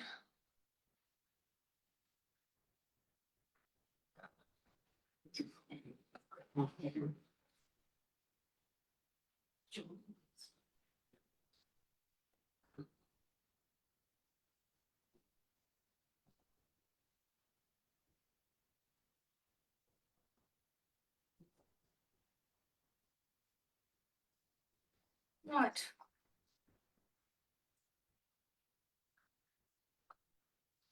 Can people indicate if they're familiar with the UN Sustainable Development Goals? Right, there's 17 of them and they're on that piece of paper. Background to it, I actually incidentally ended up at the 1995 UN International Conference on Women in Beijing, where the Beijing Platform for Action was the basis for this, and it's still referred to regularly in regard to the Sustainable Development Goals. I was a delegate back in 2015 because they were reviewing the 12 Platform for Action and they changed to the Sustainable Development Goals. They found they had to add in things like poverty, climate change. Okay. What I'm concerned with is the status of women. And yes, glaze over, she's one of those crazy women from the 70s and feminist. No, I'm not. I'm for equity, fairness and equality for all. The UN has failed because it's only an organisation of 193 countries, some who play the rules, some who pay their dues, several big players who do nothing or play their own game. If you look at this water one, this is the Swedish one where they've actually related water and how it relates to achieving every one of those 17 goals that are supposed to be achieved by 2030. I was at the Commission on the Status of Women in New York a couple of weeks ago. It's the only meeting that the UN has where civil society is involved. They have I think they probably actually had on site maybe 12, 14,000 civil society people from all over the world at their own expense, and about 4,500 representatives from all the countries, including New Zealand. There was quite a big New Zealand contingent there. So I was a delegate for Graduate Women International, and we focused particularly on 4 and 5, the quality education and gender equality. And so I was able to go to the UN plenaries with the Secretary General. Okay. What the UN, it was all discussed with civil society and national governments in those 2 weeks. The dissenters for making decisions on fairness for gender equality for women are particularly 2 or 3 African states where women are owned. Rita, you have 1 minute. Okay. Okay. America's one of the big problems, and the papal state. So on that point, I'll stop. Any questions? Questions for councillors? Duncan. Thank you, Rita, thank you so much. Page 100, you say that it is our responsibility and other funded organisations, especially, to address this? Thank you. How do you see that? What fixed? what the UN is really pushing is don't just wait to get women in position. We need to do that. We need a whole series of things, but they are looking particularly at changing the architecture of institutional finance. It's going to be tough, but it means governments like local government need to look with a gender lens. Is your financial structure, is your governing structure fair and involving women equally with men? Rita, I'll stop you there, please. Thank you. Brett, I'll get you to move on to your further submission on simultaneous consultation. Yep.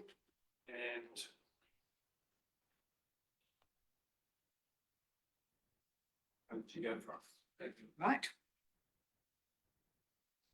I think it's fairly self-explanatory. So any questions?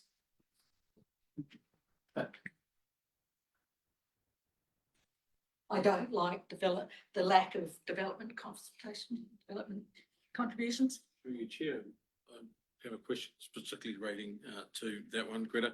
So as you're aware, we don't have a developer contributions policy, but you are aware that we have implemented developer agreements on a number of occasions Yes. with regards to some of these things. That aren't publicly available and were assigned to a CE to do the arrangements. That's not acceptable. But you are aware that they exist with. Yeah, but I have no idea what is agreed on, what things are focused on. Is it only pipes and footpaths and roads? Or is it all these wider issues of parking? You bring another 100 houses into New Zealand, just a few notes, 100 houses. Manawatu used to have a property development about 25,000, sort of average. That's probably totally inadequate. Horowhenua has had a development contribution that they've now they're actually consulting on increasing it because no way is it meeting their needs. Okay, so they need, the three waters, parks, halls, playgrounds, swimming pool, library, events, parking. Another 100 households that come in paying nothing, each have 3, maybe 4 people. That's another 300 or 400 people. They come to the middle of Marton. Where do they park? They can only park at private businesses, supermarkets. Rita, sorry, Aoife. Yeah. A question from me in terms of how would you see us documenting that? Would it be by the formal council decision processes and then transferred somewhere into a database or website? How would you want to be able to access that information? What's your preference? That's not my job. You can look at what every other council that charges a development contribution and make the best choice for the residents here. But if you're doing something with your CE, where does that show up? Where does that money contributed show up in the financial report? I actually had to ring up the council to find the annual report for the last financial year. And even they had to look around. Thank you. Further questions, councillors? Councillor Wong. President, thank you for submitting and your knowledge in this area and comparing our council with the other areas, because we do benefit from a different perspective. Do you see that that one of the draw cards of the Rankiki is the affordability of it, and by increasing developers' contribution, we lose a lot of the edge, and do you not think that that will lose the advantage that we have in being affordable if we break up the No, because it's at ratepayers' expense. We've got lots of ratepayers that cannot afford that. And why should a development business, come in and create that extra need and pay nothing? I see it as a bribe. You're not actually giving them money, but you are releasing money to them from the rest of us. Councillor Maud? I'm just not reading your notes on the Marton Rail Hub. Yep. But also your comments on new housing and stuff like that. Do you realise that if we get more people paying rates, then our rates actually come down? Yeah. And yet you've indicated a lot through your paper that, people are having trouble paying for things and all Yeah. that sort of stuff. So I think, having a non-development fee actually encourages people to come in, build new homes, get more people here, and for the benefit of everybody. That's Councillor, Nice. you can't express your view. What's And the question? rail siding project with the changing land from rural to industrial, if you read all the documents on that, there was very, very little in the way of jobs here. We as ratepayers have subsidised that. There are inaccuracies, there's a whole lot of information missing. So watch this space. It's just been hidden from the population. Karina, thank you very much for your submissions. Thank you. Councillors will take a break now and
No, I don't know. But we're back live. Please remember those microphones are reasonably sensitive. Welcome back, everybody. And the next submission is the submission from Fed Farmers. And the rules of engagement, if you like, you have 10 minutes, including question time. How you use that time is up to you. And it goes reasonably quickly, I'm sorry. To you to introduce yourselves. I won't count that in this time if you like. So to introduce yourselves first. Thank you, Your Worship. On my right, we have Laura Morrison, local, and Ian Strawn, who's the president of Manawatu Rangatiki Federated Farmers. And because you've got a few of Wanganui Federated Farmers, for your sins, my sins, you've got me, Tim Matthews. So that's us. We'll let Ian start off and we'll play a little bit of a tag team, just illustrating parts of our submission. It's going to be a really difficult year for you guys. It's probably even going to be a more difficult year for the farmers that we represent. Some people have compared it to 1986. We'll let you start now. Just okay, 10 minutes. Yeah, well, first, thanks for the opportunity. And look, congratulations, well done all of you for representing your community and all the hard work you do. And I see a lot of work's been done with your plan. And also note, Your Worship, it's been the most difficult plan you've done. So look, it's never easy. In saying that, we don't quite agree with everything you're doing in the mix. So look, what I'll do is take our submission as read and read through some key recommendations and just outline those, and then we'll have hopefully time for a few questions at the end. Right, so our key recommendations, first one is that the council reduce expenditure to avoid the need for rates increases above the rate of inflation. In January that was 4.7, obviously now it's down to 4%, the rate of inflation. We've got a problem where sheep and beef farmers have a massive decrease in income. The Rangatiki is the farms, the 70% of them sheep beef farms, 12% dairy farms, 11% other.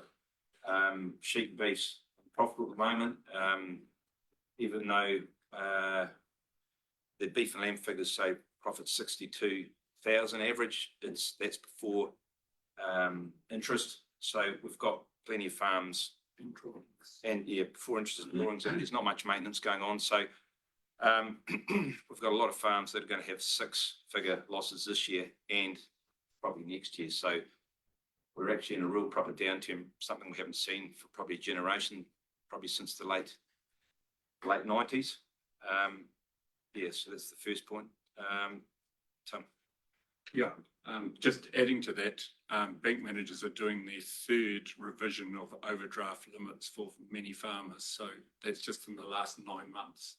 So the dairy farmers started off in the sort of state that the sheep and beef farmers are in at the moment. Their payout's gone up a little bit, but for the rest of us and the cropping farmers are taking a hiding too at the moment. So it is not good out there.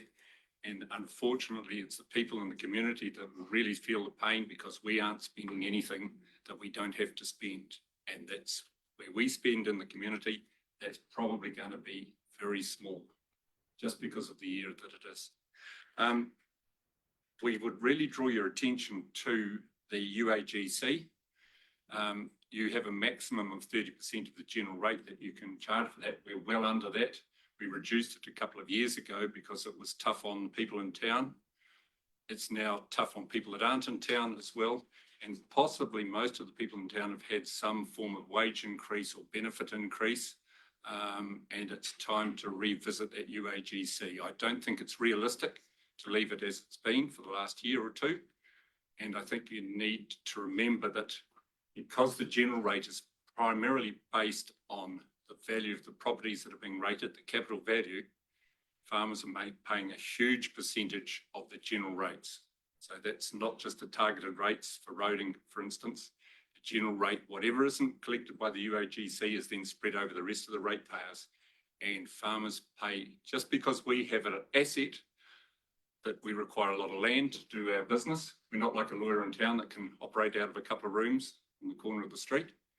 We need land to operate our businesses, and we're unfairly targeted by setting a UAGC which is too low. And I think currently you are too low. Third point, that the council fund urban water supply and wastewater disposal services from a targeted rate on urban properties that receive benefits from those services and not from the general rate.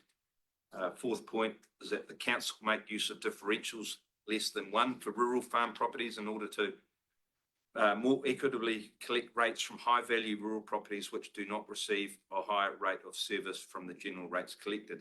So federated farmers strongly support the use of differentials of less than 1 for farmland. Property value does not reflect actual wealth, income or benefit from services. The fact that farming is a land intensive business, that is, you need a lot of it, should not mean that farmers pay so much more than other residents for services often miles away from the farm. So the Rangitikei Council is reasonably unusual with not having a differential rate on land. Tim, do you want to talk to that? There are a number of other councils not very far from here that do have differential rates. And even Whanganui has a land value rating for roading, for instance. So there are other ways that you can actually use differentials to ameliorate the effects of the higher valued properties that don't necessarily earn the same income as the lower value commercial or industrial properties, of which there aren't as many in Rangitikei compared to other areas around its periphery. Last point, that the council gather evidence of plantation forestry's impact on the roading network compared with their rate revenue from that activity with a view to establishing a rating differential on plantation forestry land to cover the cost of repairs to damage of roads from forestry vehicle use.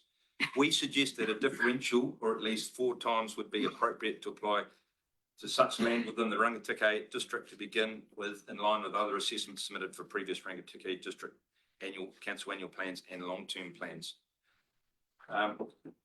Just to summarise, the Rangitikei relies on farming for its economic base.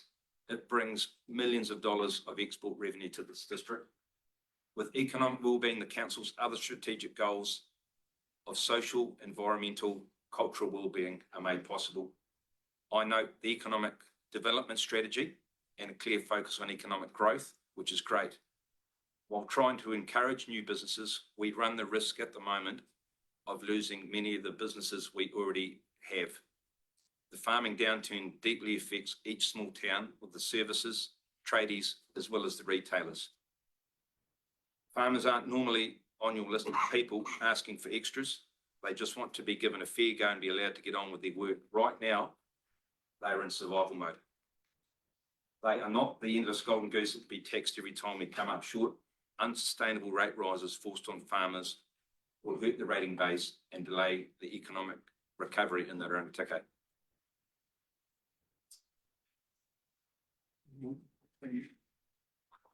Any questions?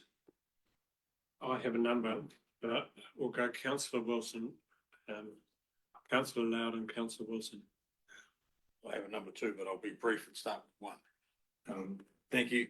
In your opening statement, you say the council reduced expenditure. I'm sure that your organisation would have looked at our expenditure and gone through our LTP. Where would you suggest that we reduce expenditure? Yeah, good question. Basically, yeah, well, we haven't gone through it as fine as you guys have, so you know more than us, but end of the day, we need to cut our coat according to our cloth. So there's a lot of stuff in your long-term plan. For instance, there's the number of choices you've given, the main street stuff, all that sort of stuff.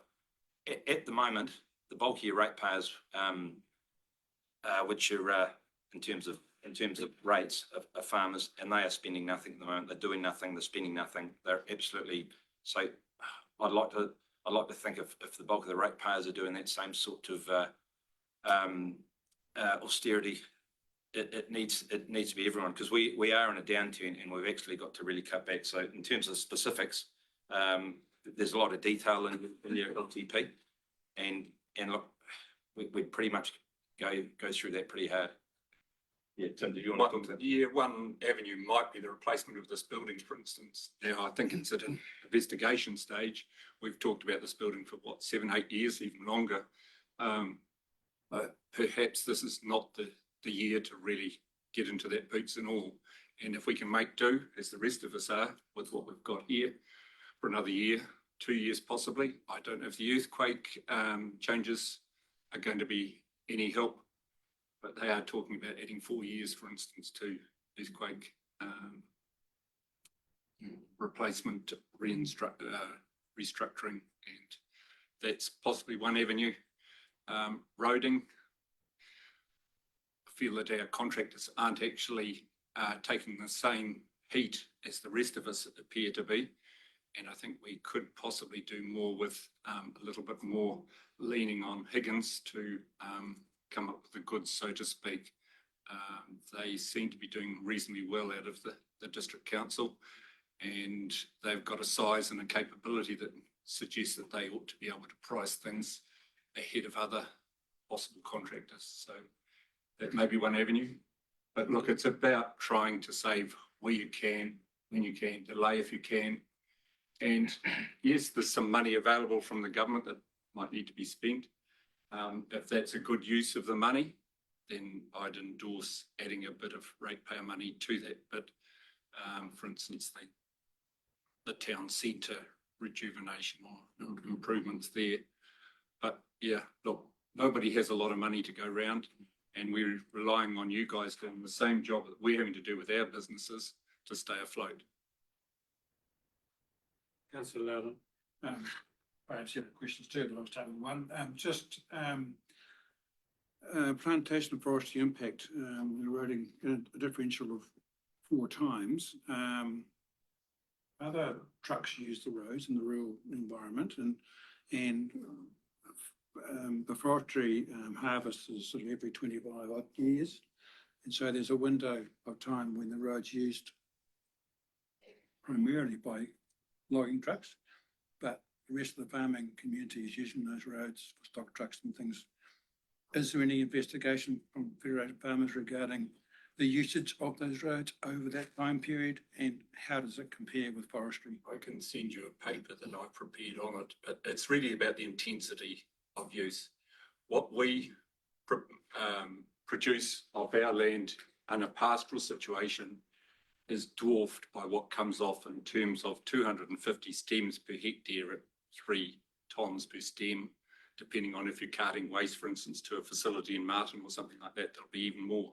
It's the intensity of use, and it's all year round. So, for instance, pastoral farming tends to taper off a bit in the winter when the roads are less capable of carrying those sort of loads. Doesn't make a difference to forestry. They go all year round. And don't forget, it's not just the trees that are coming off the land. There's an awful lot of metal and aggregate carted in so that they can actually get the trees off those lands. So there's an awful lot going back into those areas. So it's that cumulative effect which is so different to the pastoral situation. And I think there's been a bit of work done by the LGA, I think, and there is other work, I think, in the process of establishing that. But it's a significant shift upwards when forestry takes over from pastoral farming. So yes, we do have heavy vehicles. A farm might have 30 or 40 heavy vehicle movements in a year. That's about a week's worth, or 2 or 3 days, depending on the size of the forest. That's the intensity that we're talking about. A question from me. It has been a challenging process in terms of government changes and all sorts of other things. And one of the things that has dropped in this LTP is a pre-engagement with you as a sector that we have been through in the past. Has that hurt you? The pre-engagement prior to the LTP, you mean? Yes, I think the revenue and financing policy is out of date. It really needs to go back to first principles. I was here an awful long time ago when Simpson Grierson took the councillors through that 2002 amendment. And I think we can do a lot better in terms of matching who benefits from the expenditure, who exacerbates the need for rates expenditure. They need to go back to first principles again, because I feel that the revenue and financing policy as it is out of date for the current situation. I mean, we've got a situation where a supermarket may be valued the same as a farm, $3, $4, $5 million. Its use of the roads is charged exactly the same for a roading rate as it is to that farm. But who actually uses the road more? Got a lot of cars coming into a supermarket, going out again. You've also got a lot of trucks going in and out. And I think that's where the differentials actually can help. You can look at the intensity of those sort of users and say, look, are these people paying their fair share? Is this sector paying its fair share? And I think that's a first principle. That's what the revenue and financing policy, that's why you go through this process every 3 years. It helps you establish a fair rate. There's a lot of stuff we agreed with in consultation only helps. You know, we can lay things out and make it to and help you form policy instead of, you know, at a late stage like this. So, you know, we can actually work together a lot better. So we're happy to do that. We're always available. Yep. Given the size of the ratepayer base in the Rangitikei, which is quite a challenge given obviously the geographical size of it, there's actually a real opportunity for the RDC to show immense leadership and be pretty nimble compared to our Horizons counterparts. So I think over the next few years, I hope there's a bit of a challenge for you to rise up, and part of that will be working quite a bit more intimately with the likes of us and other ratepayers, because there's a lot of cool opportunity, particularly with that economic development. Your employers like Malta, which is a really lovely link, and capitalising on that. Councillor Duncan. Thank you for your submission. I'm really interested in what you've said around the UAGC being too low. I understand that the feds you do submit on a number of different districts, LTPs. About 73, Yeah. 72, 73. So in that process, when you say we are too low, how do we compare as far as that 30% ceiling goes?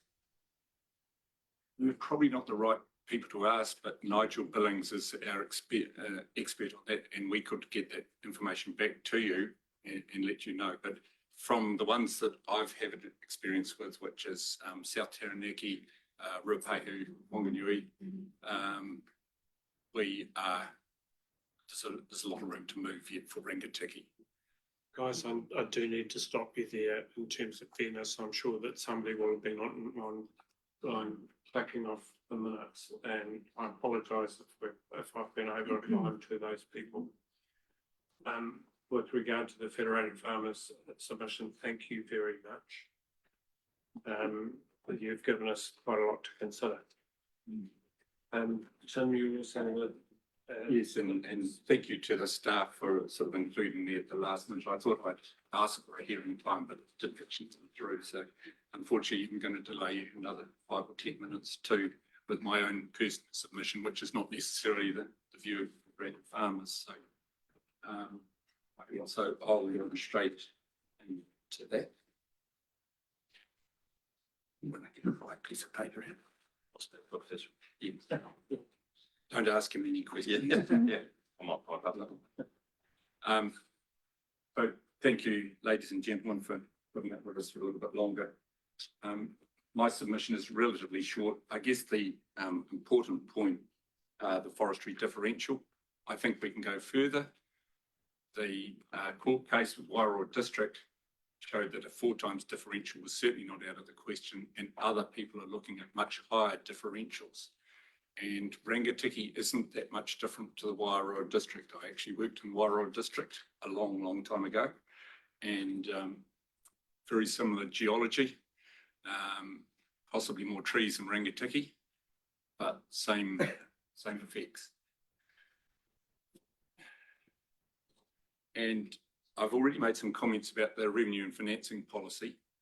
I think it does need to be updated because it doesn't accurately reflect the situation that the council is in. And that's not just for forestry, for instance. Every part of that revenue and financing policy could do with a fresh look and almost a back to basics, start again. I make a comment about our roading and whether we are seeing the value that we should get from our expenditure on roading. For instance, on our little road, which is right out on the west, not quite the most western road in the district, but probably the second most. 3 or 4 farms on it.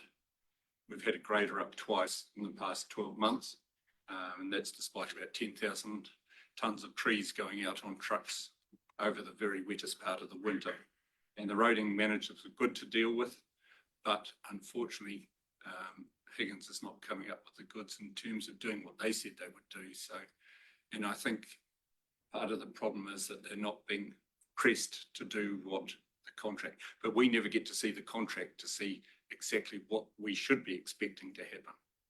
So, just a very small point of clarification, is that on our network or Wanganui's network? Definitely Ringatiki's network. Knowing that So you to have- Wiley's Bridge and then it goes into the Wanganui network. So no, definitely Ringatiki. Downer have a slightly different arrangement in Wanganui with an alliance with the council, so it's quite a different setup. But it could have application here. I'm sure the CEO would look at that when the next contract comes around and get experience with it. And just a subtle note, my very last point, 12, roading measure performance. We didn't used to measure metal roads at all in terms of satisfactory performance. We now have a measurement that says there'll be 12,000 cubic metres of metal applied, but doesn't say what type of metal, whether it needed it or not. So I'm asking for a more specific way of measuring that. And one of the ways that we see on our little roads is the culverts being exposed. So obviously they've gone through the roading metal and they're getting down to the base course when they rip open or smash a concrete culvert. So we need a slightly better measure of performance because really for us on the little small roads, roading is the first, second and third thing that we value from the council. We don't get an awful lot else. And yes, we'd love to be in here taking advantage of Marton's amenities, but we're head down, bum up, I'm afraid, at the moment. So any questions that I can answer? In terms of the forestry one and roading, if wanting a differential there, you wanting that differential on the general rate or just the roading rate to increase?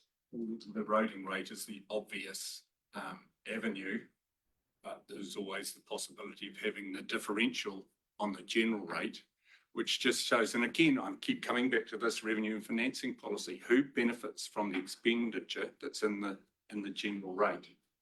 You know, is it a per household thing, or is it a per business thing, or is it a per sector thing? And that's where differential can help in both cases. Previously, this council had a differential on the cost of northern roading. What you're arguing for, as I understand it, is a negative differential against this, just the general. I don't think it's a negative. It's for instance, instead of being a 1.0 differential, it might be a 0.8 or it's not a negative differential. Oh, yeah. Rather than everybody paying the same for roading on their capital value, Wanganui does it on the land value. Now, I'm not saying that's right. It's a different way of doing it and can have perverse outcomes too. So, but it's really seeing where the costs lie, who contributes to the need for the maintenance, for the roading expenditure, and whether that should be more fairly allocated to that sector, to those users.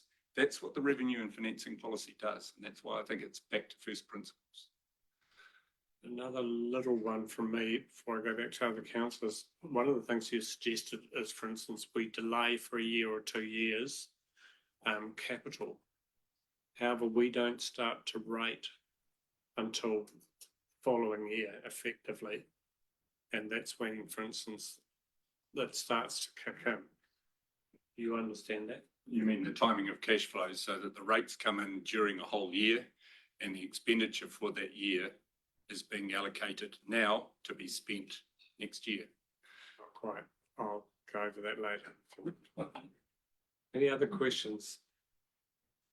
Councillor Rakawa, thank you. I did. Thank you for that. You talked about roading measure performance, and you said there needs to be a better measure. Do you have Do you have an idea of what that looks like? Well, I've suggested culvert, depth of road over the culvert and whether that's increasing or decreasing over time. Mm. So that's, but I'm sure roading engineers, they can think of marvellous things that I don't agree with, but surely they can come up with a measurement that's not quite as blunt as the amount of metal. And that's over the whole district. It's not on the roads that need it. It's over the whole district. It's a pretty blunt sort of a way of measuring what's happening. Because you're assuming that 12,000 metres of metal is lost off the roads in a year. But depending on the size of the aggregate, we can lose an awful lot more than that in a storm. And then the grader sweeps a bit more clay and stuff over and it takes it over. And we've lost an awful lot of small metal, which is all that we've been getting on our roads. So it's like a crushed river run that we get. Yeah, thank you. Thanks, Tim. So just sort of find it a little bit difficult to just to take your submission away from the fed farmers, but I do that they are what you're telling us. Some coincidental. Yes, I understand that. Cross pollination. You've mentioned a couple of times about the use of rating differentials. You've also referenced our revenue and financing policies and costs being associated where costs lie or fair distribution. So you as an individual, you can answer this, would be supportive of targeted rates being more used across the district as a whole in all rating fields and cost centres? I think you have to look at that. It's when you have a targeted rate, if you've done the revenue and financing policy properly, it's quite hard to say, well, actually, you shouldn't have to pay that rate.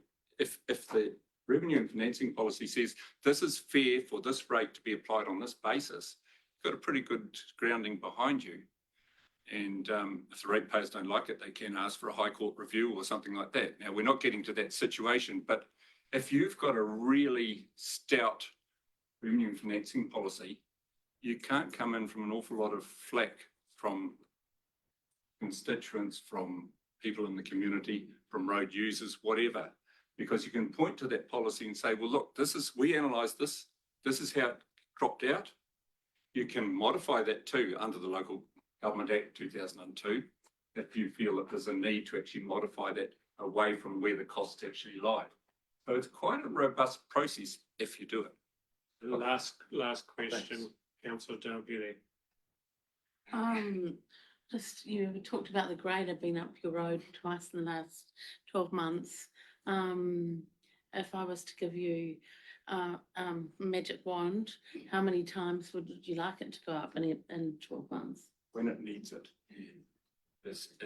So quite often, if we don't have a lot of traffic on the road, it doesn't need to be done for 6 months. But when you've had 10,000 tonnes of logs go out and a fair bit of metal come in to get those logs out onto the actual forest side, it needs to be done 2 or 3 times in that.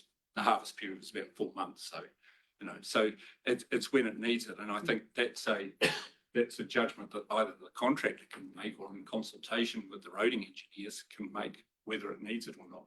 And possibly even ask the residents. I know that's difficult, but I'll call a halt there. Ian, Tim, thank you very much for your submissions.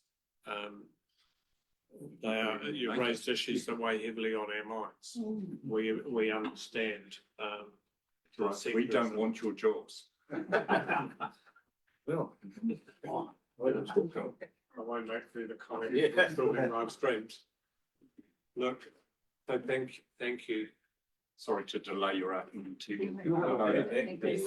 Thanks very much for your Lovely drive in the country as well today. So, and we're always available for thank you. meetings. Before I close off, Sergio, I've got a couple of other things I've got to do. We're available for meetings. We're able to anytime. So we're here. I'm interested on the heritage listing. Right, councillors. Thank you. Pull the meeting to a close. Thank you very much for the consideration and the workload you've had in terms of reading submissions, etc. The process from here on will be. Councillor Lambert, can you? Yeah, sorry. In terms of process from here, what will need to happen, Councillor Duncan, is that there will need to be the staff will need to get together and analyse and group the submissions, provide reports when needed against them for your consideration. So there'll be a number of groupings, presumably that staff will put together around the swimming pools, for instance, around other matters, because we need to be in a position to be able to respond to each one. Any questions around that?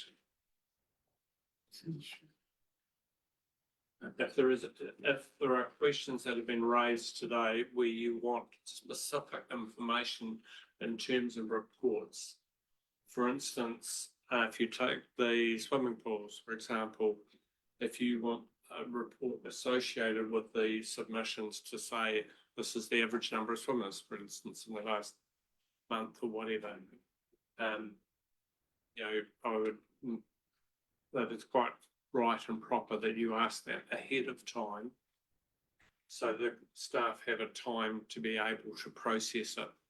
It is a really tough call if we walk into a decision-making process and then somebody says, I would like to know this information on the day. That's really hard. Any other questions, Coral? For that, this morning in Taihape, Angela, her presentation, do I just ask for that PowerPoint that she had up? Do I just ask Carol? That should be coming through. It'll be coming through. Carol, now? Please. Hard copies of the rest of the submissions. Will that be done? It shouldn't be far away. I'll check with staff. Yeah, they're being printed as we speak. Just, Worship, in your absence earlier, Carol did ask for specifically just for those that need it. It's quite a process to calibrate all that together. So just for those that are looking for hard physical copies, could you let Carol know? She just didn't want to have to make a whole lot of it. It's not required. It's quite a mission to put it all together. Otherwise, of course, will be online. Have we closed the live stream? Could you do so, please? I was just wondering about, within that